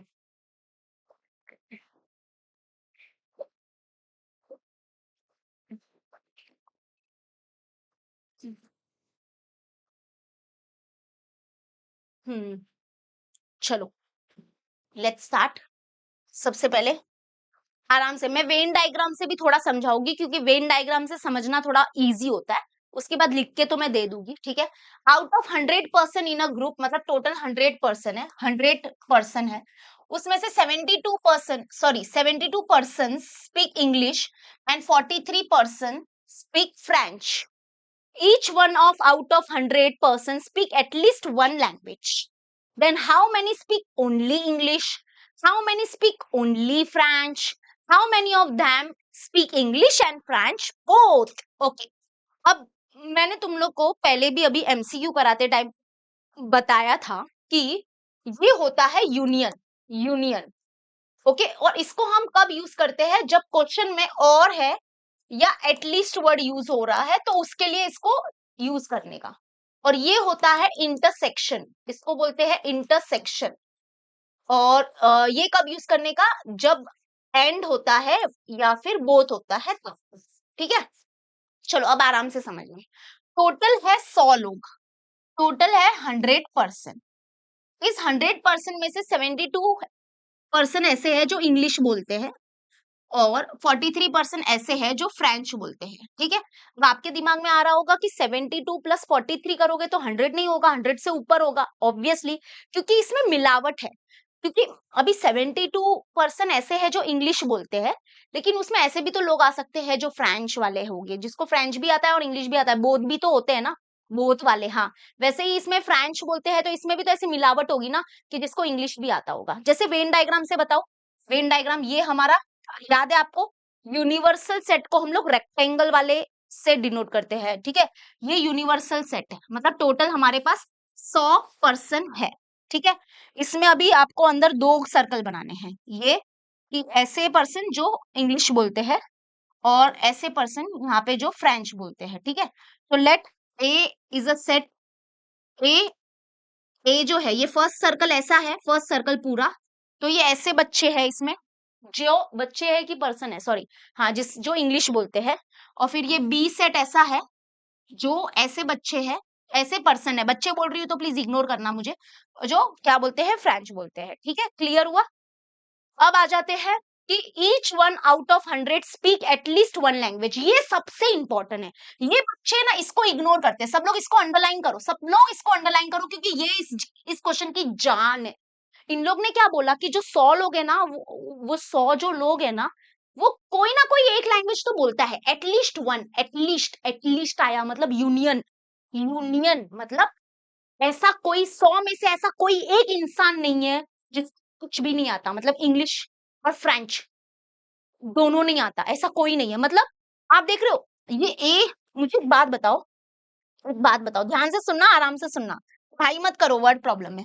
ये है इंग्लिश बोलने वाले लोग, रेड वाले, ठीक है, और ये है फ्रेंच बोलने वाले लोग। ठीक है, टोटल है 100 लोग। अच्छा, ये इंग्लिश बोलने वाले, ये फ्रेंच बोलने वाले, तो यहाँ पर कौन होंगे?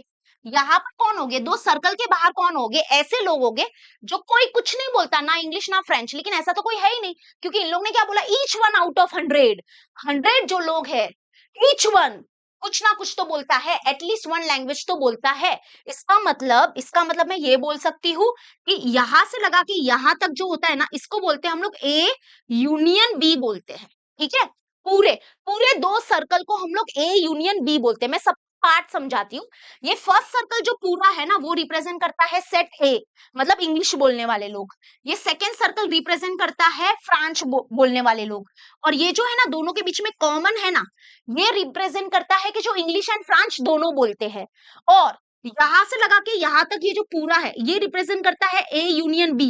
ए यूनियन बी का मतलब होता है कि ऐसे पर्सन जो इंग्लिश और फ्रेंच दोनों में से कोई एक ना एक तो कुछ तो बोलता ही है। ठीक है, एटलीस्ट वन लैंग्वेज तो बोलता ही है। और ये बाहर वाला जो एरिया है वो क्या रिप्रेजेंट करता है? जो सर्कल के बाहर है, जो सर्कल के बाहर है, ये पूरा ये रिप्रेजेंट करता है ऐसे पर्सन जो कुछ नहीं बोलता है, ना इंग्लिश ना फ्रेंच। और ये पूरा रेक्टेंगल क्या रिप्रेजेंट करता है? पूरा रेक्टेंगल रिप्रेजेंट करता है पर्सन, ऑल द पर्सन। ठीक है, समझ में आया? हर एक वो समझा क्या? हर एक वेन डायग्राम में सबका मतलब समझा? तो इसका मतलब ये जो 100 है, मैं ऐसा बोल सकती हूँ कि ए यूनियन बी जो है ना, नंबर ऑफ एलिमेंट इन, अभी जैसे कि मैं अभी यहाँ पे आपको पता ही है कि हम ऐसे पहले तो लेट लेंगे, late U is the set of all person, late U is the set of all person मतलब सब लोग, यानी कि जो 100 है। ठीक है, फिर लेट ए क्या होगा? Set of person who speak English. Let set B क्या होगा? Set of person who speak French. तो अगर मैं इसकी बात करूं तो number of element in event, मतलब number of element in set A क्या हो जाएगा? 72। 72 ये एन है, ये लिखना जरूरी है। जब हम नंबर लिखते हैं ना, जब हम नंबर लिखते हैं तो एन लगाना जरूरी है। तो number of element in set A हो गया 72, number of element in set B हो गया 42, और ये 100 क्या है पता है? यूनियन है। तो number of element in A union B जो है वो 100 है।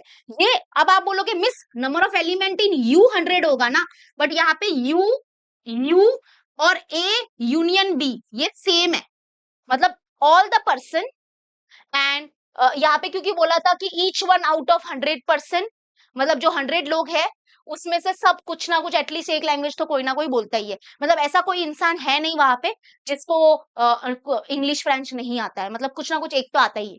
ठीक है, तो इसमें ये इंपॉर्टेंट है। तो number of element in A union B हमारा 100 है। समझ में आया इतना? पहले तो इतना समझ में आया, ये यूनियन वाला समझ में आया क्योंकि ये मेन है। उसके बाद जो फाइन करना है वो तो करेंगे, टोटल 3 चीजें फाइन करनी है इसमें, आराम आराम से करेंगे, और जो सबसे लास्ट लिखा है ना वो सबसे पहले करना पड़ेगा, वो भी मैं बताऊंगी रीजन क्या है उसका। ठीक है, समझा? ये हर एक पार्ट को समझा। फर्स्ट सर्कल रिप्रेजेंट करेगा इंग्लिश बोलने वाले लोग, सेकेंड सर्कल रिप्रेजेंट करेगा फ्रेंच बोलने वाले लोग, और ये जो बीच में दोनों के बीच में जो कॉमन है ये है जो इंग्लिश एंड फ्रेंच दोनों बोलते हैं, और ये पूरे जो 2 सर्कल है, सर्कल पूरे, वो रिप्रेजेंट करता है number of students who speak at least one language, मतलब कम से कम एक लैंग्वेज तो वो बोलता ही है, उसको कुछ ना कुछ तो आता ही है, इंग्लिश बोलो या फ्रेंच बोलो या दोनों बोलो, ऐसा ऐसा होता है। एटलीस्ट का मतलब कम से कम एक, ऐसा एक लैंग्वेज आता है। और ये सर्कल के बाहर जो है वो क्या रिप्रेजेंट करता है, इधर ऐसे लोग हैं जिसको कुछ नहीं आता, बट ऐसे तो कोई है ही नहीं, सबको कुछ ना कुछ आता है, एटलीस्ट वन लैंग्वेज तो आता ही है ना? ऐसा हो गया सीन। समझ में आया इतना? तो ये सब हो गया, अभी ये सब समझा। गिवन में ये 3 चीजें दी थी। अब आते हैं, बात करते हैं कि क्या क्या फाइन करना है। हमको फाइन करना है कि then find how many speak only English, then how many speak only French, मतलब 3 चीजें फाइन करनी है। ठीक है, नंबर 1, ऐसे स्टूडेंट बताओ जो सिर्फ और सिर्फ, स्टूडेंट मतलब या पर्सन जो भी है, ऐसे पर्सन बताओ जो सिर्फ और सिर्फ इंग्लिश बोलते हैं, ऐसे पर्सन बताओ जो सिर्फ और सिर्फ फ्रेंच बोलते हैं। और थर्ड है how many of them speak English and French. ये देखो एंड आया, मतलब ये इंटरसेक्शन, मतलब ऐसे स्टूडेंट्स बताओ जो इंग्लिश एंड फ्रेंच बोलते हैं, मतलब यहाँ पे इंटरसेक्शन फाइंड करना है, तो दिस इज क्वेश्चन मार्क। ठीक है, इंग्लिश एंड फ्रेंच दोनों बोलते हैं, मतलब ये वाला पार्ट। ऐसे कितने बच्चे हैं जो इंग्लिश एंड फ्रेंच दोनों बोलते हैं, ऐसा। ठीक है, तो अभी पहले आ जाते हैं, इसकी बात करते हैं। मुझे ऐसे बच्चे, ऐसे पर्सन बताओ कि जो सिर्फ इंग्लिश बोलते हैं। आप बोलोगे 72 ऐसे पर्सन हैं जो इंग्लिश बोलते हैं। नहीं, इंग्लिश बोलते हैं नहीं बताना है, ओनली इंग्लिश बोलते हैं। ओनली आया ना, ये ओनली बहुत इंपॉर्टेंट है, ये ओनली वर्ड यहाँ पे बहुत मीनिंग को चेंज कर देता है। देखो 72% है, देखो ये मैं बात करती हूँ, मैं एग्री करती हूँ कि यहाँ पे देखो ये फर्स्ट सर्कल है, ये रिप्रेजेंट करता है कि ये 72 है, 72% ऐसे है जो इंग्लिश बोलते हैं, लेकिन ये 72% के अंदर मिलावट है, इसके अंदर ये मिलावट है, क्योंकि इसमें ऐसे भी पर्सन आ रहे हैं, क्योंकि ये फर्स्ट सर्कल के अंदर देखोगे आप, ये फर्स्ट सर्कल के अंदर देख रहे हो, ये वाला टुकड़ा आ रहा है, ये वाला मिलावट वाला, है ना? तो हम लोग को क्या करना पड़ेगा, 72 में से ऐसे पर्सन को निकालना पड़ेगा जो फ्रेंच भी बोलता था, मतलब दोनों बोलता है, वो इंग्लिश एंड फ्रेंच दोनों बोलता है।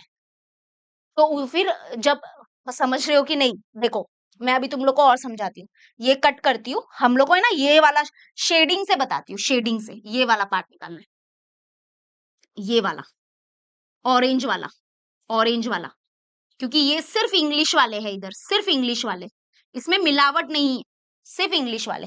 और सिर्फ इंग्लिश वाले निकालने के लिए हम लोग क्या करेंगे कि हम लोग क्या करेंगे, ये जो हमारे हैं जो इंग्लिश बोलने वाले लोग हैं, ओके, जो इंग्लिश बोलने वाले लोग हैं, मैं ओनली वर्ड यूज नहीं कर रही हूँ, जो इंग्लिश बोलने वाले लोग हैं यानी कि 72 में से हम क्या करेंगे, ऐसे बच्चों को निकाल देंगे जो दोनों बोलते हैं, इंग्लिश एंड फ्रेंच दोनों बोलते हैं। तो मतलब कि हमको ये निकालना पड़ेगा, इंटरसेक्शन पहले निकालना पड़ेगा। मतलब इसका फॉर्मूला क्या बनेगा पता है? इसका फॉर्मूला बनेगा person who speak only English is given by number of element in event A, event क्यों बोल रही हूँ, sorry, number of element in set A मतलब 72 minus number of element in A intersection B, मतलब मुझे ये first circle जो है ना, ए में से क्या करना पड़ेगा, ए इंटरसेक्शन बी निकालना पड़ेगा।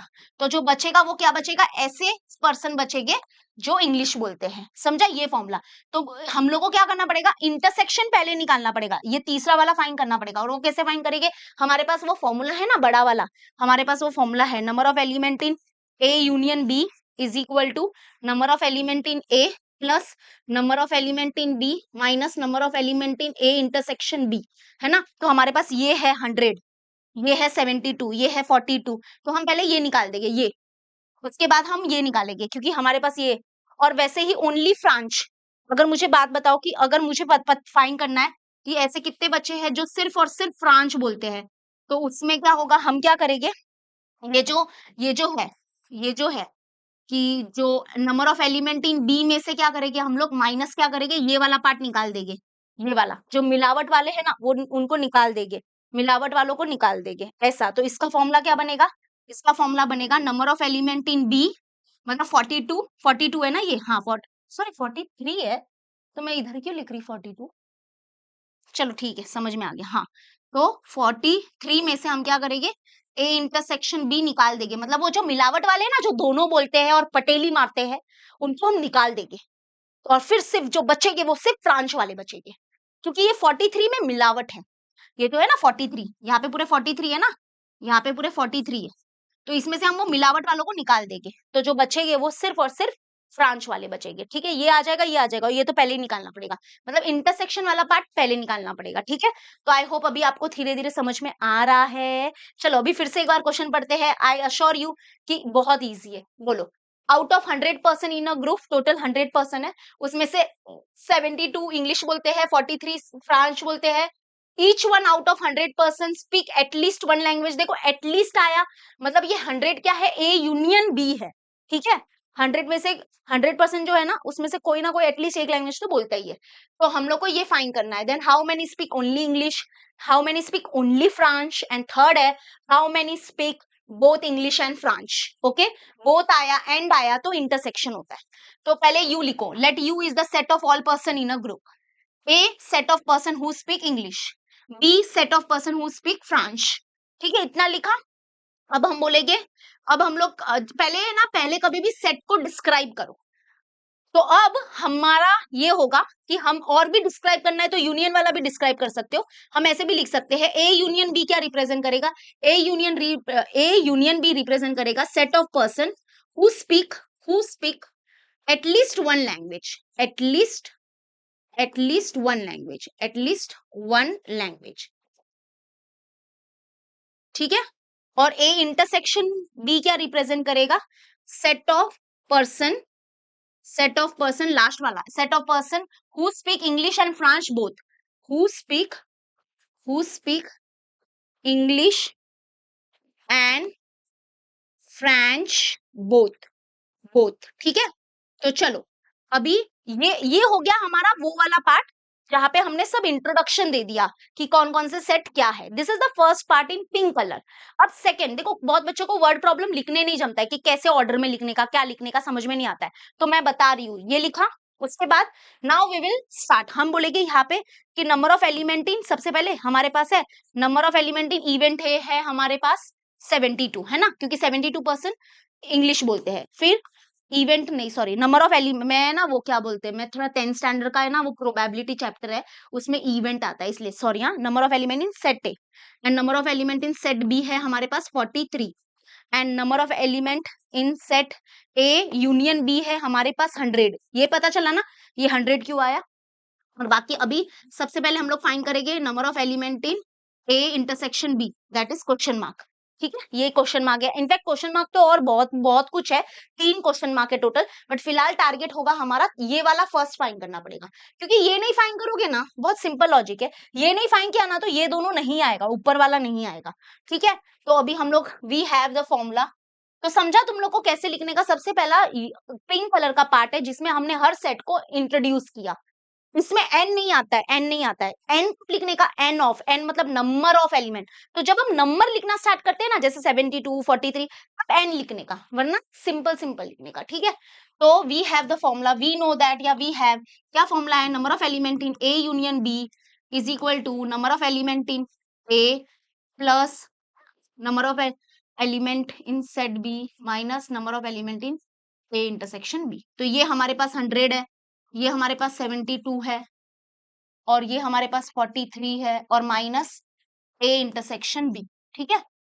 अब एक बात याद रखना, इसको मुझे लगता है इधर शिफ्ट करना पड़ेगा। क्यों? क्योंकि ये माइनस में है, ये माइनस में तो ये इधर जाएगा। लेकिन एक मिनट, पहले ये 100 लिखते हैं और इसको सॉल्व करते हैं, क्योंकि ये दोनों तो प्लस प्लस करेंगे तो 3 + 2 5 and 7 8 9 10 11 115 minus number of element in A intersection B. ठीक है, तो ये इधर आएगा और 100 उधर जाएगा, तो ये इधर आएगा। तो number of element in A intersection B is equal to ये 115 और ये प्लस 100 है, उधर शिफ्ट हो गया तो माइनस 100। तो यहाँ पे आ गया 15, मतलब 15 बच्चे ऐसे हैं, सॉरी 15% ऐसे है जो इंग्लिश एंड फ्रेंच दोनों बोलता है। क्या बोलता है? दोनों बोलता है। तो अभी आ जाते हैं, ये हो गया। अभी लास्ट में आप एक साथ आंसर लिख देना। अभी हम ओनली इंग्लिश वाला करते हैं, ठीक है? ओनली इंग्लिश वाला। कितने ऐसे लोग हैं जो ओनली इंग्लिश बोलते हैं? देयरफॉर अभी हम लोग लिखेंगे number of person who speak only English. तो उसका फॉर्मूला क्या बताया था? बताओ, उसका फॉर्मूला क्या है? क्या बताया था फॉर्मूला? मान लो कि ये पूरा हमारा वेन डायग्राम है, इंग्लिश बोलने वाले, फ्रेंच बोलने वाले। तो जो सिर्फ इंग्लिश बोलता है वो कैसे निकालेंगे? तो हम क्या करेंगे, number of element in set ए में से हम क्या करेंगे, वो मिलावट वालों को, ये वालों को निकाल देंगे। मिलावट वाला मतलब कौन? Number of element in A intersection B. मतलब ये 15 लोग हैं ना, जो बहुत पटेली मारते हैं कि इनको दोनों आता है, इंग्लिश फ्रेंच दोनों आता है। तो हम क्या करेंगे, जो जिसको इंग्लिश आता है वो है टोटल 72, लेकिन हमने क्या किया, माइनस कर दिया ये मिलावट वालों को, 15 निकाल दिए, क्योंकि ये बोलते हैं हमको दोनों आता है, पटेली मार रहे थे। ठीक है, तो हमने उनको निकाल दिया। तो 72 में से 15 निकालोगे तो ये 12 हुआ, ये 6 हुआ, तो 12 में से 2 3 4 5, ये 7 हुआ और ये 5, 57। तो 57 ऐसे पर्सन है जो बोलते हैं कि we only know English. Okay, we only know English, only word आ गया। मतलब 57 ऐसे है पर्सन जिसको सिर्फ और सिर्फ इंग्लिश आता है, इसमें मिलावट नहीं है। 72 में तो मिलावट थी, 72 थे ना वो। समझ में आ गया ये? Late me know in the comment section, समझ में आ रहा है? चलो बढ़िया है। अभी ऐसे ही करके ओनली फ्रांच वाला करते हैं, ठीक है? अरे काय झालं? हम्म। तो फ्रांच आ जाते हैं। चलो, number of person who speak only French. तो उसके लिए क्या करेंगे हम लोग, फ्रांच से फ्रांच वाला निकालना है, तो ये सेकेंड वाले को बोलते हैं एन ऑफ बी। जो बी सेट है उसमें से हम क्या करेंगे, ये इंटरसेक्शन वाला पार्ट निकाल देंगे, मतलब ए इंटरसेक्शन बी। तो कितने थे फ्रांच बोलने वाले? 43। और जो पटेली मार रहे थे वो कौन है? 15 लोगों को निकाल दो। ठीक है, तो 43 में से 15 निकाल दो, तो ये 13 हो गया और ये 3 हो गया, 3 4 5, तो ये आ गया 8 और ये 2, 28। तो 28 लोग ऐसे हैं जिनको सिर्फ और सिर्फ फ्रांच आता है। Okay, only French. ठीक है, समझ में आ गया? आई होप आपको समझ में आ रहा है। तो ये हो गया, अभी सब हो गया। अभी लास्ट में बस आप एक आंसर अच्छे से लिख देना। तो ये हो गया, ये दो आंसर्स तो हो गया। Number of person who speak only English is 57, number of person who speak only French is 28 and number of person who speak English and French both, ये है 15 लोग। ठीक है, ये वही है, बोथ वाला ही आंसर, ये बोथ वाला एंड मतलब इंटरसेक्शन मतलब बोथ हुआ ना, ये वाला। समझ में आ गया? चलो डन। अब इसको फाइनल आंसर आप लिख देना। ओ हाँ, और एक बात, जो हमारा विक्ट्री 5.0 है, जो बैच है, अभी मैंने आपको बताया 9th स्टैंडर्ड का, बहुत बच्चों को ना एक डाउट रहता है कि ये ना ऑनलाइन में क्या डाउट क्लियर होते हैं क्या? तो हमारे पास है ना बहुत सारे फीचर्स अवेलेबल है डाउट क्लियरिंग के लिए। तो आपका डाउट पक्का क्लियर होगा। सबसे पहले तो लाइव है, तो लाइव में आपको टेंशन लेना नहीं है। लाइव में क्या होता है पता है? एक रेज योर हैंड करके ऑप्शन है। रेज योर हैंड मतलब आप है ना वहां पे, आप है ना हमको है ना ओरली वर्बली डाउट पूछ सकते हो, पूछ के। ठीक है, तो YouTube पे ऐसा पॉसिबल नहीं होता है, लेकिन हमारा जो इजी लर्निंग का ऐप है उसमें ओरली आप वर्बली डाउट पूछ सकते हो। ठीक है, एंड AI दोस्त है। अगर आप एक बार इजी लर्निंग का एप्लीकेशन एक बार खोल के देखो, उसके अंदर है ना आपको AI दोस्त मिलेगा। अगर आपको कोई भी सब्जेक्ट हो, इंग्लिश हो, मैथमेटिक्स हो, साइंस हो, आपको कोई सम नहीं आ रहा है या कुछ समझ में नहीं आ रहा है, तो उसका फोटो क्लिक करके उधर अपलोड कर दो, तो वो आपको आंसर दे देगा। ठीक है, क्लियर? अगर आप उसके आंसर से सेटिस्फाई नहीं हो, कोई बात नहीं, 1-on-1 कॉल, यानी कि सारे टीचर्स का आपके पास नंबर होगा। मतलब आपको एक ही नंबर मिलेगा, लेकिन उस पे ऐसे आएगा कि गैलेक्सी मिस से बात करनी है तो 1 पे दबाओ, बात सर से बात करना है तो 2 पे दबाओ, ऐसे होता है ना, वैसा टाइप का। और जैसे कि आप लोग को पता है कि हमारे यहाँ पे हर चैप्टर खत्म होने के बाद डाउट क्लियरिंग सेशन होते हैं, तो उससे भी डाउट क्लियर होगा। तो ये बच्चों को बहुत डाउट रहता है कि क्या डाउट क्लियर हो गए क्या ऑनलाइन में, वो तो फिर होते हैं। ठीक है, चलो आ जाते हैं, फिर से वर्ड प्रॉब्लम करेंगे। ये वाला तो बहुत इजी है, अगर आप यहाँ पे क्वेश्चन पढ़ोगे ना तो इसने बहुत सिंपल सिंपल शब्दों में बोला है कि ये निकालना है। ठीक है, चलो क्या बोला है, 70 trees were planted by Path and 90 trees were planted by Pradnya. Okay, मतलब let A is the set of trees planted by Path, set of tree planted by Path. और B क्या है, B is the set of tree planted by Pradnya. ठीक है, ये सब आप लिखने का, मैं पीछे लिख के भी दूंगी। On the occasion of tree plantation week, out of this 25 trees were planted by both of them together. मतलब कि फिर यहाँ पे बोथ आया ना, तुम लोग बताओ बोथ का मतलब क्या होता है, बोथ में कौन सा सिंबल यूज होता है, इंटरसेक्शन वाला कि यूनियन वाला, तुम लोग बताओ चलो कमेंट में।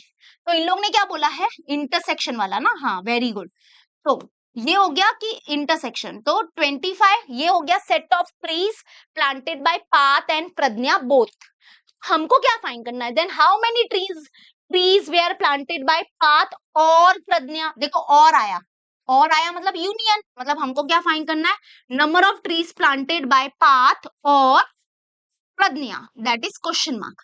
और होता है तो यूनियन होता है ना, और तो ये फाइंड करना है, अरे सिंपल सिंपल है, ये हमारे पास है।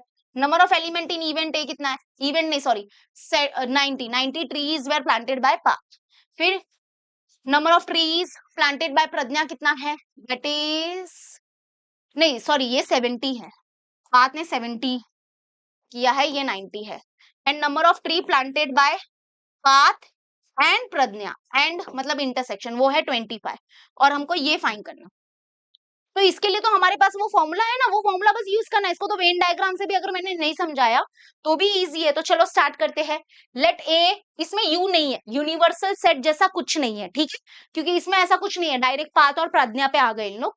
तो let A is the set of tree planted by Parth, B is the set of tree planted by Pragya, A intersection B होगा set of tree planted by Parth and Pragya, and A union B को क्या, ये यूनियन का क्या होगा, A union B set of tree planted by Parth और प्रज्ञा।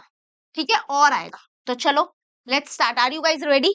तो सबसे पहले ये इंट्रोडक्शन वाला पार्ट होगा, अभी एन वाला नंबर ऑफ वाला, number of element in set A 70, number of element in set B 90, number of element in set A intersection B Parth and Pragya दोनों ने मिलके 25 किया, and number of element in A union B, that is question mark. तो बस अच्छा खासा तुम्हारे पास formula है, सब लोग कमेंट में बताओ फॉर्मूला लर्न है, let me know in the comment section. Formula learn है, वी नो दैट, क्या know that, number of element in A union B is equal to number of element in A plus number of element in B minus number of element in A intersection B. तो ये है हमारे पास, right, नहीं ये find करना है, ये हमको फाइंड करना है। फिर यहाँ पे है ये 90, बार बार ये 90 क्यों आ रहा है, ये 70, फिर ये 90 है, और ये -25। बताओ कभी भी पहले ये सॉल्व कर लो, ये हो जाएगा 160, 160 में से 25 निकालो, सब लोग कमेंट में बताओ आंसर कितना आ रहा है। चलो कमेंट में सब लोग फटाफट आंसर बताओ, ये 10 हो गया, ये 5 हो गया, और ये 0, नहीं नहीं नहीं सॉरी 0 कैसे, ये 1 रहेगा, तो ये 5 हो गया, और 5 में से 2 गया तो 3, और ये 1, 135। Let me know in the comment section क्या 135 आंसर राइट है। तो इसका मतलब कि how many trees were planted by Parth और प्रज्ञा, मतलब कि दोनों ने मिलके कितने ट्री प्लांट्स किए, 135। लेट मी नो, समझ में आ गया, क्लियर, ओके। चलो आ जाते हैं, अब ये क्वेश्चन तो यार बहुत इजी है, ये तो नॉर्मल क्वेश्चन है, ठीक है, मतलब वही अपना फॉर्मूला बेस्ड है, मतलब आप पहले गिवन वगैरह लिख देना, एंड वी नो दैट करके, मतलब we have the formula a number of element in A union B is equal to number of element in A plus number of element in B minus number of element in A intersection B. ये find करना है, ये find करना है, ये given, ये 20 है, ये 28 है, और ये 36, 36 इज इक्वल टू ये 20 है प्लस ये 28 है माइनस ए इंटरसेक्शन बी। अब यहाँ पे 36 इज इक्वल टू ये हो गया 48 माइनस ए इंटरसेक्शन बी। अब इसको इधर शिफ्ट करना, क्योंकि ये माइनस में, बहुत बच्चे क्या करेंगे, इसको उधर शिफ्ट करेंगे तो गलत होगा, ठीक है। तो ये 48 इधर ही रहने दो, ये प्लस 36 इधर आ गया तो माइनस 36, ये उधर जाएगा तो ये हो जाएगा ए इंटरसेक्शन बी। तो number of element in A intersection B is equal to क्या हो जाएगा, सब लोग बताओ कमेंट में। चलो चलो, ये तो आप लोग मुझे कमेंट में बताओ, चलो फटाफट आंसर बताओ। इतना सब सॉल्व करके दिया है ना, तो तुम लोग एक काम तो कर सकते हो, सब लोग कमेंट में मुझे आंसर बताओ। चलो आंसर बताओ, मैं कोशिश करूंगी कि आपके कमेंट को मैं लाइक दूंगी, ओके लाइक दूंगी। चलो लेट्स स्टार्ट नेक्स्ट। फिर से आ गया ये वर्ड प्रॉब्लम, और ये वर्ड प्रॉब्लम में ना थोड़ा सा मुझे लगता है कुछ मिस्टेक है। एक बार क्वेश्चन चेक करना, हाँ यहाँ पे मतलब ये क्वेश्चन राइट है तो आप एक बार देख लेना। किसी की अगर ज्यादा पुरानी बुक होगी ना तो उसका कुछ होगा इशू, ठीक है। चलो लेट्स स्टार्ट। इजी क्वेश्चन है ये। इन अ क्लास, आराम से पढ़ना, in a class 8 student out of 28 have only dog as their, हाँ ओनली वर्ड आना चाहिए, हाँ यहाँ पे ओनली है कि नहीं जरा एक बार देख लो, अपने बुक में देख लो ओनली वर्ड है कि नहीं, ठीक है। आई रिपीट अगेन, देखो टोटल है, पहले क्वेश्चन को अच्छे से मैं समझाऊंगी। तो यहाँ पे बोला है in a class 8 student out of 28, मतलब 28 आई थिंक टोटल स्टूडेंट्स है, तो 28 टोटल स्टूडेंट्स है। In a class 8 student out of 28 have only dog as their pet animal at home, and 6 students have only cat as their pet animal at home, and 10 students have dog and cat both as their pet animal. Then how many students do not have a dog or cat as their pet animal at home? मतलब बहुत easy question है, बस इसमें फर्क है कि only only दिया है, और बहुत बच्चे इसको गलत समझते हैं। जैसे अभी हम लोग कैसे करेंगे, देखो हम लोग ऐसे लिखेंगे ना, लेट ए, पहले तो यू आएगा, यू आएगा, यू आएगा set of all student, set of all student who have pet eight there, नहीं नहीं मतलब सेट ऑफ स्टूडेंट्स है ना, सेट ऑफ ऑल स्टूडेंट आ जाएगा, ठीक है यू। उसके बाद ए आएगा, ए क्या आएगा, set of students who have dog as their pet. Set A क्या है, ऐसे बच्चों का सेट है जिसके घर पे कुत्ता क्या है, एज अ पेट एनिमल है, ठीक है। और बी क्या है, B is a set of student who have cat, cat as their pet animal. तो बी ऐसे बच्चों का सेट है जिसके घर पे बिल्ली क्या है, एज अ पेट एनिमल है घर पे, ठीक है। और बाकी तो हमारा ये होता ही है कि ए इंटरसेक्शन बी मतलब कि सेट ऑफ स्टूडेंट जिसके घर पे dog and cat, and cat दोनों है as a pet, and A union B क्या रिप्रेजेंट करेगा, सेट ऑफ स्टूडेंट जिसके घर पे डॉग और कैट, मतलब एटलीस्ट एक कोई ना कोई तो पेट है, ठीक है ऐसा। अब बहुत बच्चे इधर गलत फैमिली में ऐसे लिख देंगे कि ए क्या है, सेट ऑफ स्टूडेंट जिसके घर पे कुत्ता एज अ पेट एनिमल है, और यहाँ पे क्या बोला था, आठ बच्चे ऐसे हैं जिसके घर पे only dog as their pet है। तो बच्चे क्या करेंगे, number of element in event A हो जाएगा 8, number of element in event B हो जाएगा 6। तो ये तुम्हारा गलत है, ये गलत है, ये गलत है। क्यों गलत है टीचर, क्योंकि ओनली, इन लोग ने ओनली शब्द यूज किया है। याद है तुम लोग को, अभी मैंने पीछे 2 सम पहले ये बताया था, ओनली वाला सीन बताया था, ओनली वाला। ओनली में कुछ फर्क होता है कि नहीं होता है, जो हमारा मेन सेट होता है ए सेट, और जो ओनली वाला सेट होता है उसमें फर्क होता है। तो अभी तुम लोग को थोड़ा वेन डायग्राम से समझाती हूँ, वेन डायग्राम से समझाती हूँ। जैसे सपोज करो ये है you, U is the universal set, set of all person जो कि है 28, इसके अंदर तो 28 इंसान है, ठीक है। अब किसी को पेट एनिमल पसंद है, किसी को नहीं है, तो वैसा हो गया कि हमने लिया ए ऐसे स्टूडेंट का सेट है जिसके घर पे कुत्ता एज अ पेट है, डॉगी एज अ पेट है, कुत्ता बोल रही हूँ तो बुरा तो नहीं लग रहा है ना, सॉरी हाँ। तो देखो ए एज अ पेट एनिमल है, और बी मतलब कि ये यहाँ पे फर्स्ट सर्कल रिप्रेजेंट करता है ऐसे बच्चों का सेट जिसके घर पे डॉग एज अ पेट है।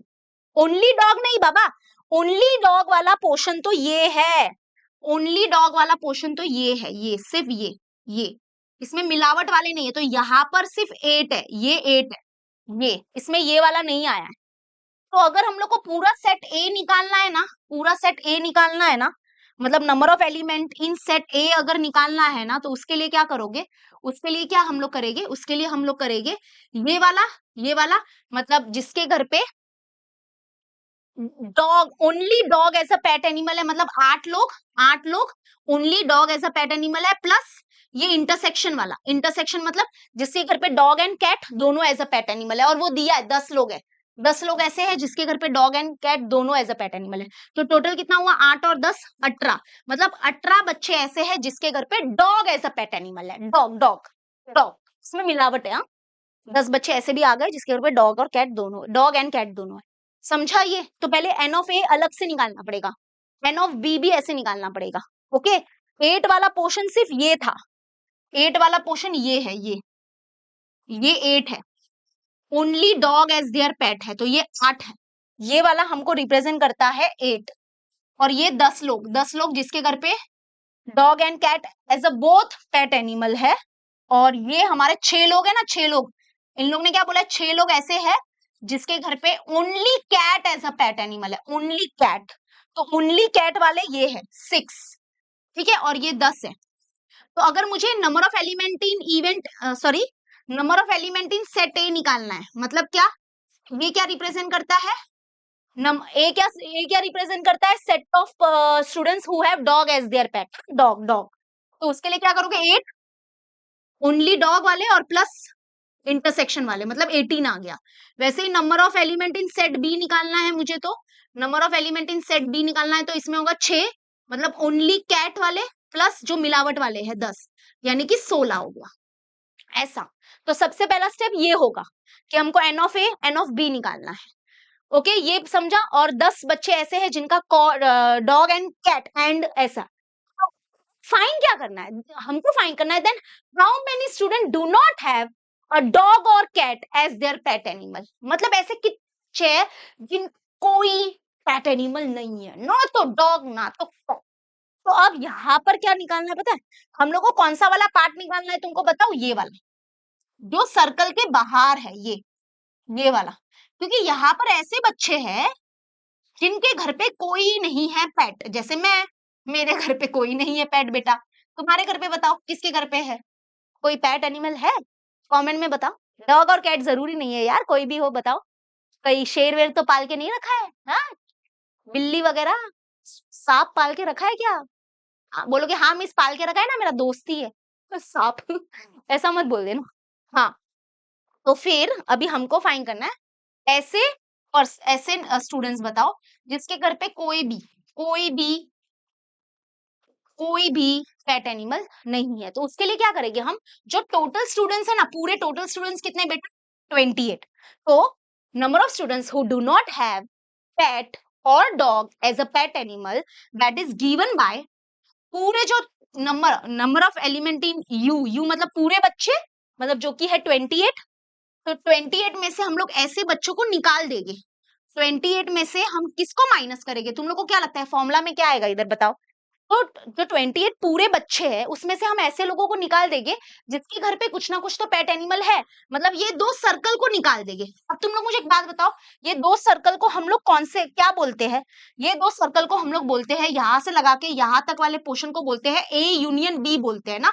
ए यूनियन बी क्या रिप्रेजेंट करता है बेटा, ए यूनियन बी रिप्रेजेंट करता है set of person who have at least at least one pet animal, मतलब कम से कम उसके घर पे एक पेट एनिमल तो है, कुत्ता हो बिल्ली हो या फिर दोनों भी हो सकते हैं, ऐसा। तो हम 28 में से ऐसे लोगों को निकाल देंगे जिसके घर पे कोई ना कोई तो पेट एनिमल है, एटलीस्ट कोई ना, एटलीस्ट आया मतलब यूनियन, कोई ना कोई तो पेट एनिमल है, तो ऐसे लोगों को निकाल देंगे। तो ये निकालना पड़ेगा, 28 है हमारे पास, ये कैसे निकालेंगे, ये निकालेंगे हम फॉर्मूला से, we have formula number of element in A union B is equal to number of element in A plus number of element in B minus number of element in A intersection B.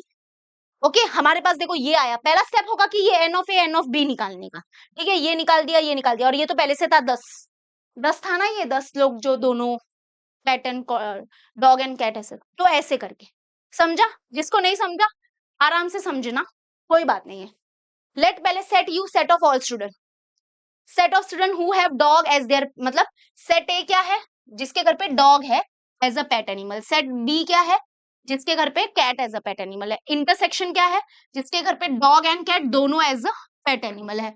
और ये क्या represent करता है, A union B क्या represent करता है, A union B represent करता है set of student, set of student who have at least one pet animal, at least one pet animals बोलो, या ऐसे भी लिख सकते हो set of student who have dog और और लगाना, डॉग और cat as their pet animal, ठीक है, और लगाना, बोथ मत लिखना। तो ये सब समझा पहला इंट्रोडक्शन। अब हम लोग फाइंड करेंगे, इन लोग ने क्या बोला है कि 8 student have only dog as their, only नहीं चलेगा, तो देयरफॉर हम लोग क्या निकालेंगे, number of element in A निकालेंगे। अब वेन डायग्राम अगर आपको बनाना है तो आप बनाओ, आपके स्कूल में क्या बोला है वैसे करो। तो ये हमारे पास 2 हो गया, ये यूनिवर्सल सेट है, ये सेट ए है, ये सेट बी है, ठीक है। तो ये वाला पार्ट हमको दिया हुआ है, ये वाला पार्ट हमको दिया हुआ है 8, 8 मतलब ऐसे बच्चे जिसके घर पे dog only dog as a pet animal है। फिर 10 बच्चे ऐसे हैं जिसके घर पे डॉग एंड कैट दोनों एज अ पेट एनिमल है। और ये दिया हुआ है 6 बच्चे ऐसे हैं जिसके घर पे only cat as their pet animal है। बट हमको निकालना है ये, that is number of element in even, number of element in set A. इसका मतलब होता है number of student who have dog as their pet, तो वो कैसे निकालोगे, 8, ये 8 प्लस 10 करके। लेकिन ये तो रुको रुको रुको रुको, पहले पहले इंटरसेक्शन वाला पार्ट तो लिख सकती हो ना, number of element in A intersection B क्या है, तो देयरफॉर अभी इंट्रोडक्शन लिखा, अभी ये लिखो इंटरसेक्शन मतलब बोथ वाला, तो हम लोग 10 लिखेंगे, ठीक है, बोथ वाला। लेकिन ऐसे मत लिखना, number of element in event A 8 लिखने का, number of element in set B जो है वो 6 लिखने का, वो गलत है, ये गलत है, ये नहीं लिखना। तो अभी हम लोग ये निकालेंगे, तो therefore number of element in set A is equal to 8, only dog plus मिलावट वाले 10 यानी कि 18, ठीक है। उसके बाद number of element in set B यानी कि 6, only cat as their pet plus 10 यानी कि 16 आ गया सब। ये आ गया इंटरसेक्शन वाला है और ये भी है। अब हम निकालेंगे यूनियन वाला, यूनियन वाला मतलब हम अभी ऐसा निकालेंगे, ये होता है A union B, A union B हम मतलब क्या निकाल रहे हैं, ए यूनियन बी रिप्रेजेंट करता है कि ऐसे बच्चे जिसके घर पे कोई ना कोई एटलीस्ट एक पेट एनिमल है। और उसके बाद लास्ट में निकालेंगे ऐसे बच्चे जिसके घर पे कोई पेट एनिमल नहीं है। और वो कैसे निकालेंगे, 28 में से हम क्या करेंगे, ऐसे बच्चों को बाहर निकाल देंगे जिसके घर पे कोई ना कोई पेट एनिमल है, ऐसा। तो अभी हम लोग फिलहाल देयरफॉर अभी हम लोग निकालेंगे, we have the formula number of element in A union B is equal to number of element in A plus number of element in B minus number of element in A intersection B, ठीक है। तो ये find करना है, ये है 18 plus 16 और minus minus minus minus 10, है ना। तो यहाँ पर ये कितना हो गया, 8 9 10 11 12 13 14, तो यहाँ पे आ गया ये 34, 34 माइनस 10 यानी कि 24, this is not the answer. तो 24 ऐसे है, मतलब 28 में से 28 टोटल स्टूडेंट है, उसमें से 24 बच्चे ऐसे हैं जिसके घर पे कुछ ना कुछ तो पेट एनिमल है। तो 28 में से हम 24 को निकाल देंगे तो बचेंगे कितने, बचेंगे 4। तो 4 बच्चे ऐसे हैं जिसके घर पे कोई पेट एनिमल नहीं है, तो वही फाइंड करना था। देखो क्या बोला है, find how many student do not have a dog और a cat as a pet animal at home. तो अभी फाइनली हम फाइंड करेंगे, समझ में आया सबको कैसे कौन से बेस से करना है। तो अभी हम लोग लिखेंगे therefore final answer number of student who do not have a dog or cat as a pet animal at home.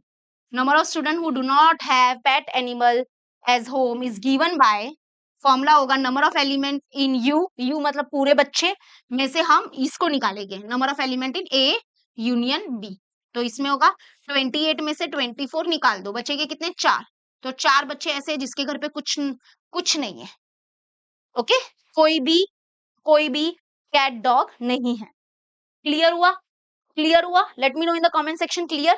अच्छा और एक बात, बहुत बच्चे बोलेंगे मिस हमारा 4 आंसर आ रहा है, जो बच्चा यहाँ पर देखो यहाँ पर 8 लिया, अगर मान लो आपने एन ऑफ ए की जगह पे 8 लिया और यहाँ पे इसके जगह पे प्लस 6 लिया और फिर माइनस 10 किया, तो बहुत बच्चे क्या बोलते पता है, मिस हमारा आंसर यहाँ पे 4 आ रहा था, जैसे 8 9 10 11 12 13 14, 14 में से 10 गया तो 4 आ रहा है, बरोबर। तो बच्चे बोल रहे हैं मिस हम लोग डायरेक्ट भी तो कर सकते थे, 4 आंसर आ रहा है ना, ऐसे नहीं होता है। तो तुम बोल रही हो 4 बच्चे ऐसे हैं जिसके घर पे एटलीस्ट 1 पेट एनिमल है, एटलीस्ट 1 पेट एनिमल है, मतलब कुछ। बट हमको फाइंड करना है number of children who do not have as their. पहली बात तो ये गलत है यार, इसकी जगह पे 8 मत लिखना, मैं पहले ही बोलती हूँ ये गलत है, हाँ। तो ये मत लिखना, ये ध्यान रखना। और क्वेश्चन जरा देख लेना अपने बुक में सही है कि नहीं है। इसका कॉल है। चलो डन। अब आ जाते हैं, करते हैं नेक्स्ट क्वेश्चन। हाँ 7th वाला तो इजी है। इसमें बोला represent the union of two set by Venn diagram for each of the following. Venn diagram बनाना है और इसमें 3 क्वेश्चन है, 1 2 3, ठीक है। चलो फर्स्ट वन, वेन डायग्राम तो मैं अभी तुमको समझा रही थी, फर्स्ट वन करते हैं पहले, सेकेंड वन नेक्स्ट स्लाइड में करेंगे। वेन डायग्राम में अभी देखो तुम्हारे स्कूल में जरा देखना या डाइजेस्ट में देखना, रेक्टेंगल बनाया है कि नहीं बनाया उन लोग ने, क्योंकि यूनिवर्सल सेट नहीं है, सिर्फ 2 सेट है। और ये दोनों सर्कल को हम तब चिपकाते हैं जब दोनों के बीच में कुछ ना कुछ कॉमन होता है। अब मुझे यहाँ पे दिख रहा है कि यहाँ पे इनके बीच में 4 कॉमन है, ए और बी, है ना, तो इसलिए मैंने चिपका दिया। तो ये है सेट ए, ये सेट ए तो अंदर लिखना सर्कल के अंदर, और ये सेट बी। और सबसे पहले ना जो कॉमन है ना वो लिखना, मतलब दोनों के अंदर 4 कॉमन है ना, तो ये 4 इधर लिखना, तो पहले कॉमन वाला पार्ट लिखना। अब बचा क्या, बचा 3 5 7 ना, तो कहीं पे भी इधर 3 5 और 7 लगा दो, हो गया ना, 3 4 5 7 सब आ गया ना। हाँ वैसे इधर 1 और 8 बचा ना, तो 1 और 8 लगा दो, हो गया, यही वेन डायग्राम है, दिस इज द आंसर। अब पता नहीं यूनिवर्सल सेट वाला बनाना है कि नहीं बनाना है, अगर यूनिवर्सल सेट है तो बाहर लिखना, अंदर मत लिखना, ठीक है। क्लियर हुआ ये फर्स्ट वाला। तो नेक्स्ट आ जाते हैं। तो ये रेक्टेंगल वाला सीन बस देख लेना कि बनाना है कि नहीं, बाकी सब राइट बता रही हूँ मैं। और 2 सर्कल, इन दोनों सर्कल को इंटरसेक्ट करोगे क्या, हाँ करो, क्योंकि इनके बीच में कॉमन है ना, ई कॉमन है, ई कॉमन है और बी भी कॉमन है, तो इंटरसेक्ट करो। अगर दोनों के बीच में कुछ कॉमन नहीं है ना, तो दोनों सर्कल को अलग बनाना, उसको डिसजॉइन बोलते हैं फिर। तो ये सेट पी है ना, तो सेट पी अंदर लिखना, और ये क्यू। उसके बाद देखो बी और ई, बी और ई, तो बी और ई यहाँ पे पहले, सबसे पहले अंदर से स्टार्ट करना, कॉमन वाले से, ठीक है। तो ये बी और ई, क्लियर हुआ। अभी बचा क्या यहाँ पे, ए सी एफ, तो यहाँ पे आएगा ए सी एफ, यहाँ पे आएगा एल एम एन, तो एल एम एन, बाकी ई और बी तो पहले से है, समझ में आ गया। चलो नेक्स्ट। अभी ये देखो, पहले तो ये है सेट बिल्डर फॉर्म, सबसे पहले तो इसको कन्वर्ट करो लिस्टिंग मेथड में, क्योंकि लिस्टिंग मेथड में होता है तो ही हम अच्छे से वेन डायग्राम बना पाएंगे, ठीक है। तो set x is the set of x such that x is a prime number between 80 and 100। Between बोला है, बिटवीन बोला है मतलब 80 और 100 के बीच में कौन कौन से प्राइम नंबर है, भाई ये तो बहुत अलग कलाकारी होगा। प्राइम नंबर मतलब वही नंबर जो खुद के टेबल में आते हैं, और 1 से, दिस इज ओके। मैं पहले लिस्ट बना देती हूँ। 80 80 तो लेना भी नहीं है, बिटवीन बोला है ना। 81 82 83 84 85 86 87 88 89 90 91 92 93 94 95 96 97 98 99 और 100 तो नहीं लेना है, क्योंकि बिटवीन बोला है, मतलब 80 और 100 के बीच में कौन कौन से प्राइम नंबर है। चलो लेट्स स्टार्ट। अब मैं यहाँ पे 81 तो प्राइम नंबर नहीं है, क्योंकि 81 9 के टेबल में आता है ना 9, और 81 3 के टेबल में भी आता है, क्योंकि 8 + 1 होता है 9, है ना। 82 तो नहीं होगा, क्योंकि जो डिविजिबल बाय 2 है वो तो कैसे प्राइम नंबर होगा। देखो जो नहीं होगा उसको मैं पहले कर देती हूँ, ये 5 से जाएगा, ये नहीं होगा, ये भी नहीं होगा। 8 + 7 कितना होता है, जरा काउंट करो, 8 + 7 कितना होता है, 8 + 7 8 9 10 11 12 13 14 15 15 होता है ना, तो 15 3 के टेबल में जाता है, तो ये भी जाएगा, मतलब ये प्राइम नंबर नहीं है। 89 हो सकता है, ये नहीं है, ये नहीं है, ये नहीं है, ये भी नहीं है, क्योंकि ये 3 के टेबल में जाता है, ये भी नहीं है, ये भी नहीं है, इसका डाउट है, ये नहीं है, ये भी 3 के टेबल में जाता है 9।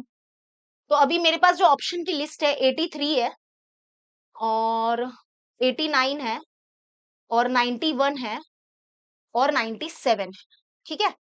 ये मुझे प्राइम नंबर है, बट इसमें मुझे डाउट है 91 का, क्योंकि ये 7 के टेबल में जाएगा, 91 है ना।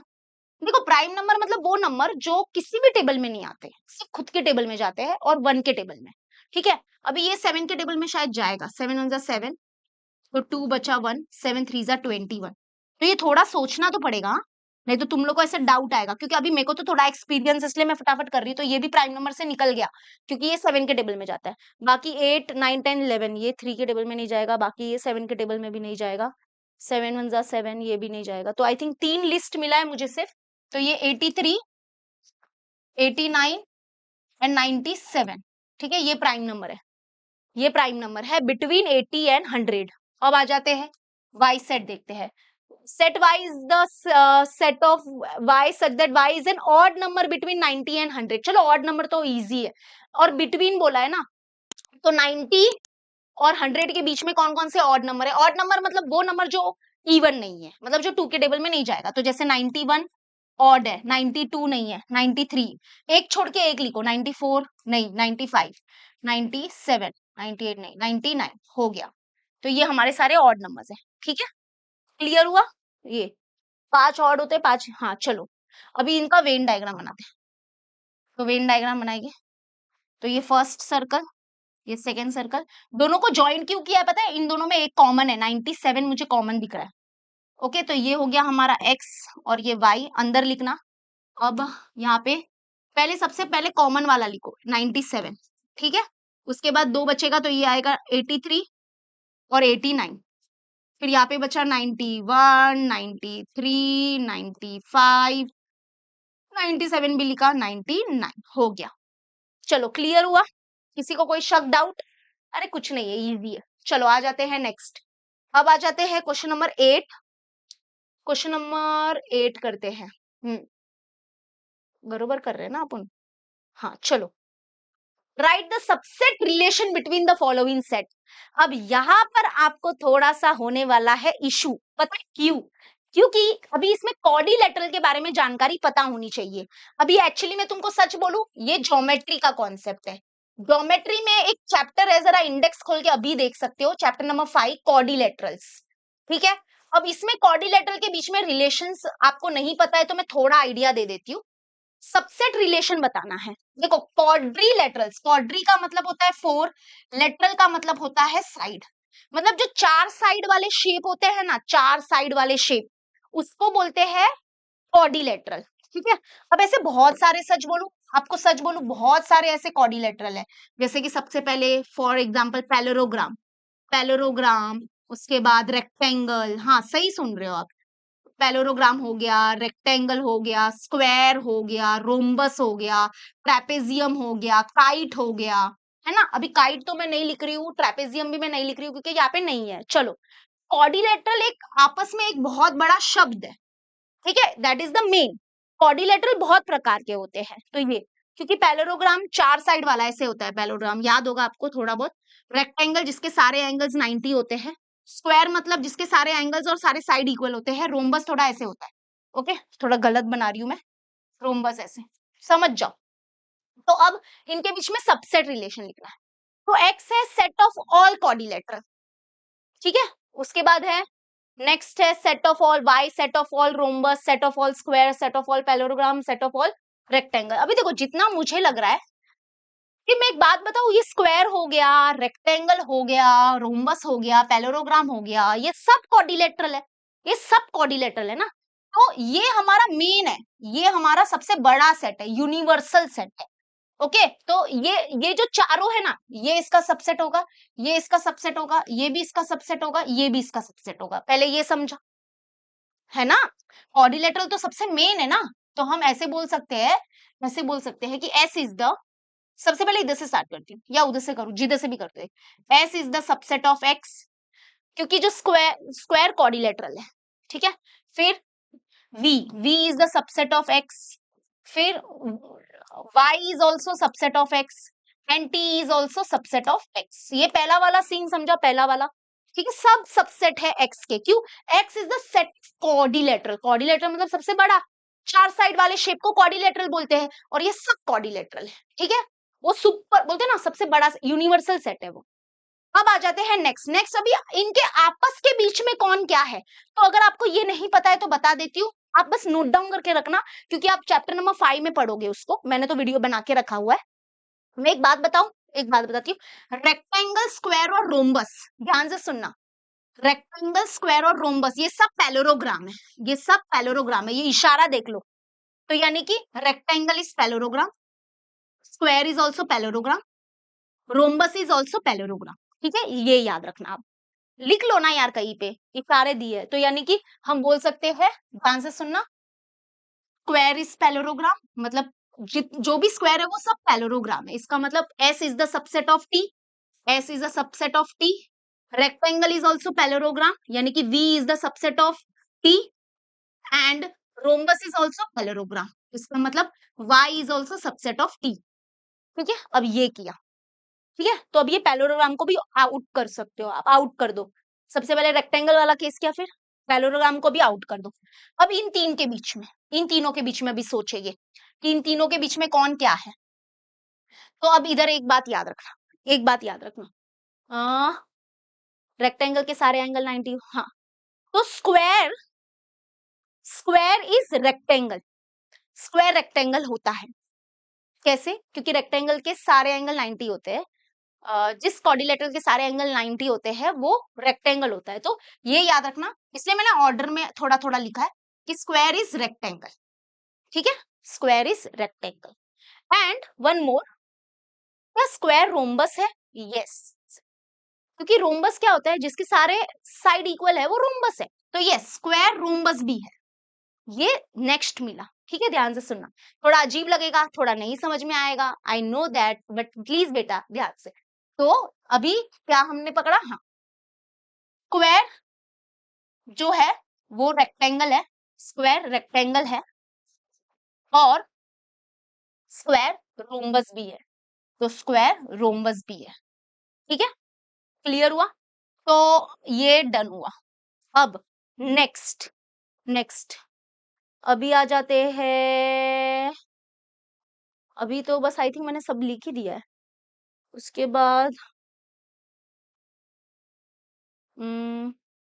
इन तीनों के बीच में ही जो होगा, देखो पहले तो आप ये लिखना, मैं फिर से रिपीट करती हूँ, ठीक है, फिर से रिपीट करती हूँ। तो सब क्वाड्रिलेटरल है, तो सब क्वाड्रिलेटरल मतलब square rectangle, square rectangle rhombus और पैलोरोग्राम, ये सब क्वाड्रिलेटरल है, तो सब S is a subset of X, V is the subset of X, the Y is a subset of X, and T is a subset of X. फिर आते हैं parallelogram, ये पैलोरोग्राम, तो rectangle is parallelogram, square is parallelogram, and rhombus is parallelogram. तो फिर पैलोरोग्राम, पैलोरोग्राम इधर है, तो ये यार इसको मत लिखना, तो ये पैलोरोग्राम है, ये पैलोरोग्राम है, और ये पैलोरोग्राम, तो यही लिखा, S is a subset of T, V is a subset of T, and Y is a subset of T। फिर नेक्स्ट, फिर एक बात याद रखना, स्क्वायर जो है वो रेक्टेंगल भी है और स्क्वायर रोम्बस भी है। अब ऐसा क्यों, तो वो आप चैप्टर नंबर 5 में समझोगे। रेक्टेंगल कौन होता है, जिसके एंगल्स 90 है वो रेक्टेंगल कहलाया जा सकता है, स्क्वायर के सारे एंगल 90 है तो इसलिए स्क्वायर रेक्टेंगल है। तो सबसे पहले स्क्वायर रेक्टेंगल है, तो S is a subset of V, और स्क्वायर रोम्बस भी है, क्यों?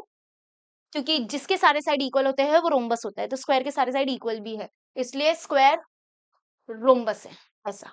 तो ये मुझे कुछ कॉम्बिनेशंस मिले हैं, मैं एक बार चेक करना चाहती हूँ पीछे क्या दिया है, क्योंकि और भी कुछ कॉम्बिनेशन बनेंगे क्या, मुझे आइडिया नहीं है, मुझे जितना आइडिया था मैंने सब लिखा है,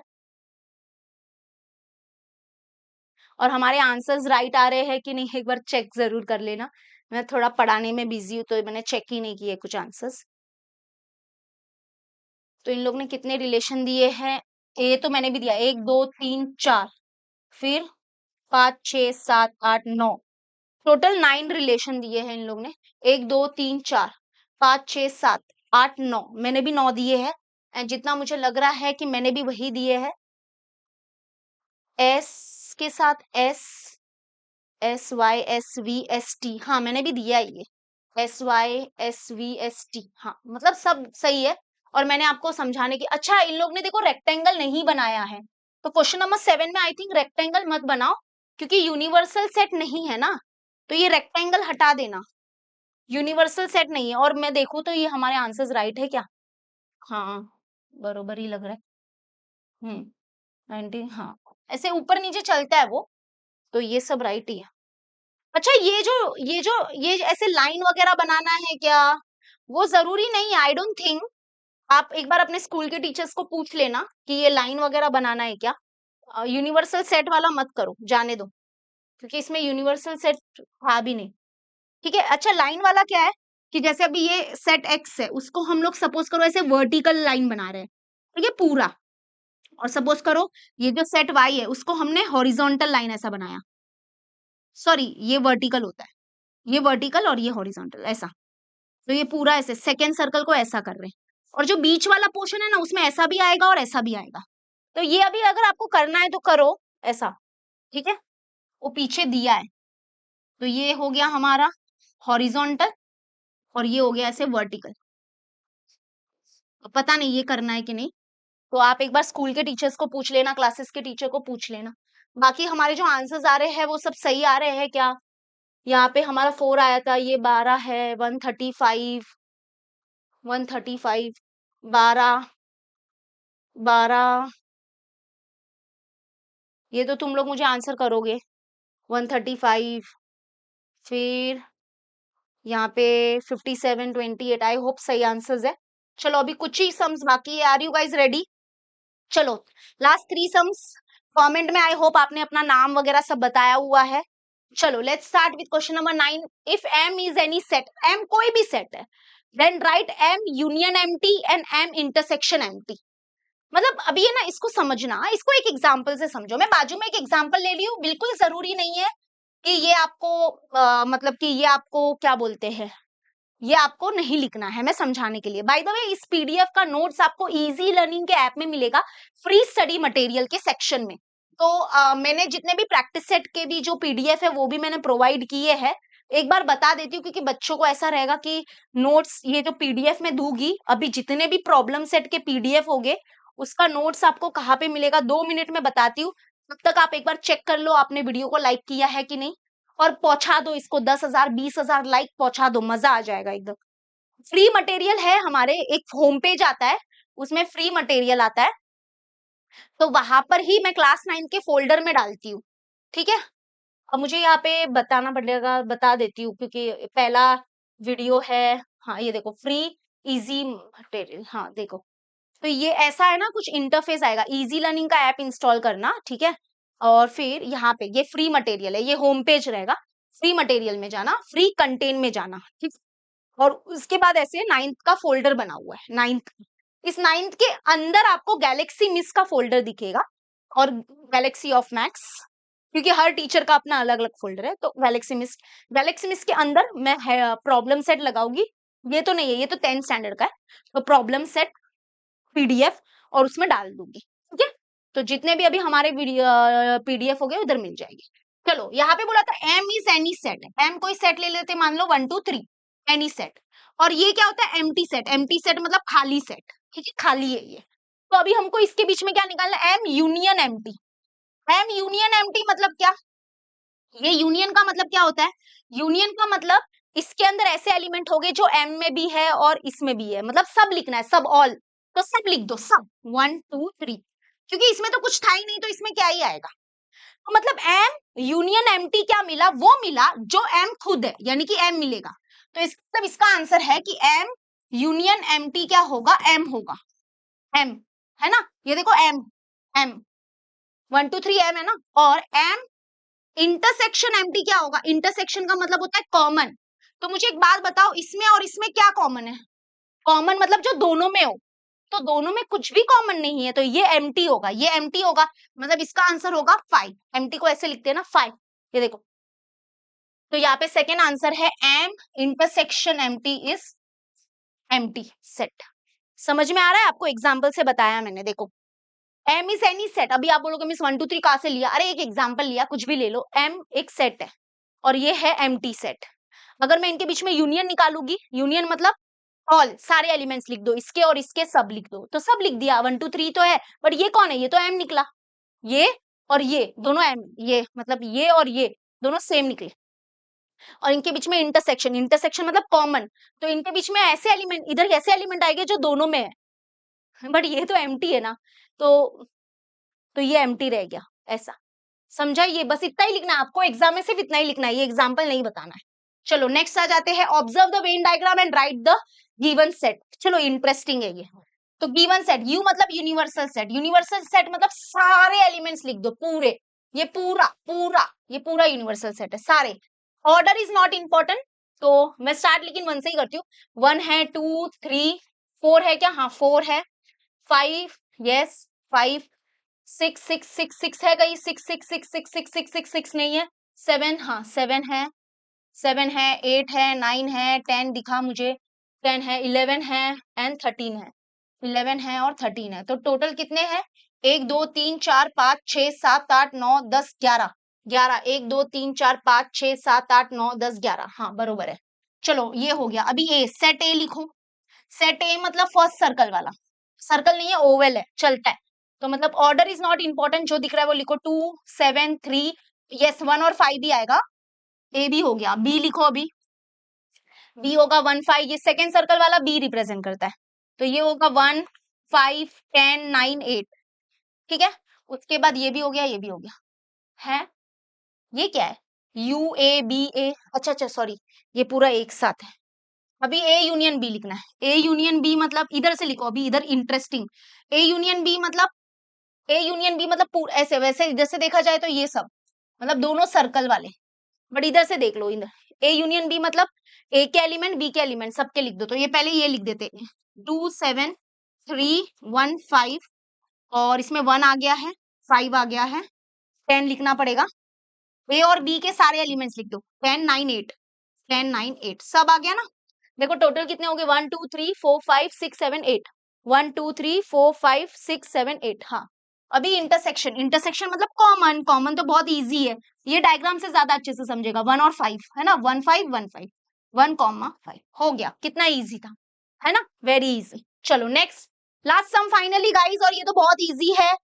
फिर से एक बार बता देती हूँ बेटा, हमारा बैच लॉन्च हो चुका है, आप आना, मस्त मजा आएगा। हम लाइव में बहुत अच्छे से पढ़ाई करेंगे, शाम को लेक्चर्स होंगे।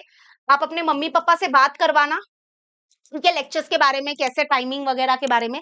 हमारे एजुकेशनल काउंसलर आपसे बात करेंगे। और अगर अभी तक आपने ये वीडियो को लाइक नहीं किया है तो प्लीज लाइक कर दो, और एक शेयर तो बनता है, बस एक एक रिक्वेस्ट कर रही हूँ, अपने एक दोस्त को ये वीडियो शेयर कर देना, ओके प्लीज। चलो फाइनली लास्ट सम, लेकिन मुझे लगता है ये लास्ट सम आप आराम से होमवर्क में भी कर सकते हो, क्योंकि ये तो वो वाला फॉर्मूला यूज होगा, number of element in A union B is equal to number of element in A plus number of element in B minus number of element in A intersection B.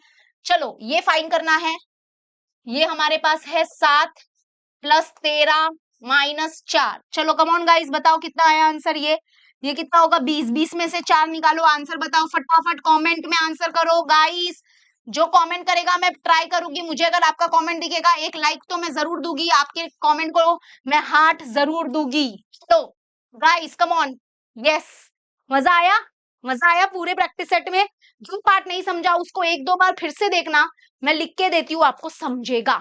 और अगर आपको ऐसे ही दूसरे problem set के videos चाहिए तो आपको comment करना पड़ेगा, क्योंकि अगर मुझे सपोर्ट मिला तो मैं आपके लिए कुछ भी कर सकती हूँ। एंड जैसे मैंने आपको बताया था, प्रैक्टिस सेट के वीडियोस अवेलेबल है, इसको एक्सप्लोर करना, अपने दोस्तों को भी बताना इस चैनल के बारे में। प्लेलिस्ट में ये रहा आपके लिए प्लेलिस्ट, इसमें पूरे, यार तुम लोग मेरे बस वीडियो को देखना, मैं लिख के देती हूँ, ऐसे वीडियोस कहीं नहीं मिलेंगे, ठीक है। ये देखो सब, इसमें सब चैप्टर्स है। चैप्टर नंबर 1 सेट, पूरे 4 practice set. Basic concept in geometry के भी सारे 3 प्रैक्टिस सेट है। पैरेलल लाइंस हो गया, रियल नंबर्स हो गया, ट्रायंगल, पॉलिनोमियल, सब मिलेगा, ठीक है। सब अपलोडेड है। अब प्रॉब्लम सेट को भी किल करेंगे हम लोग, ठीक है। मिलते हैं नेक्स्ट वीडियो में। Bye bye and take care. Bye bye.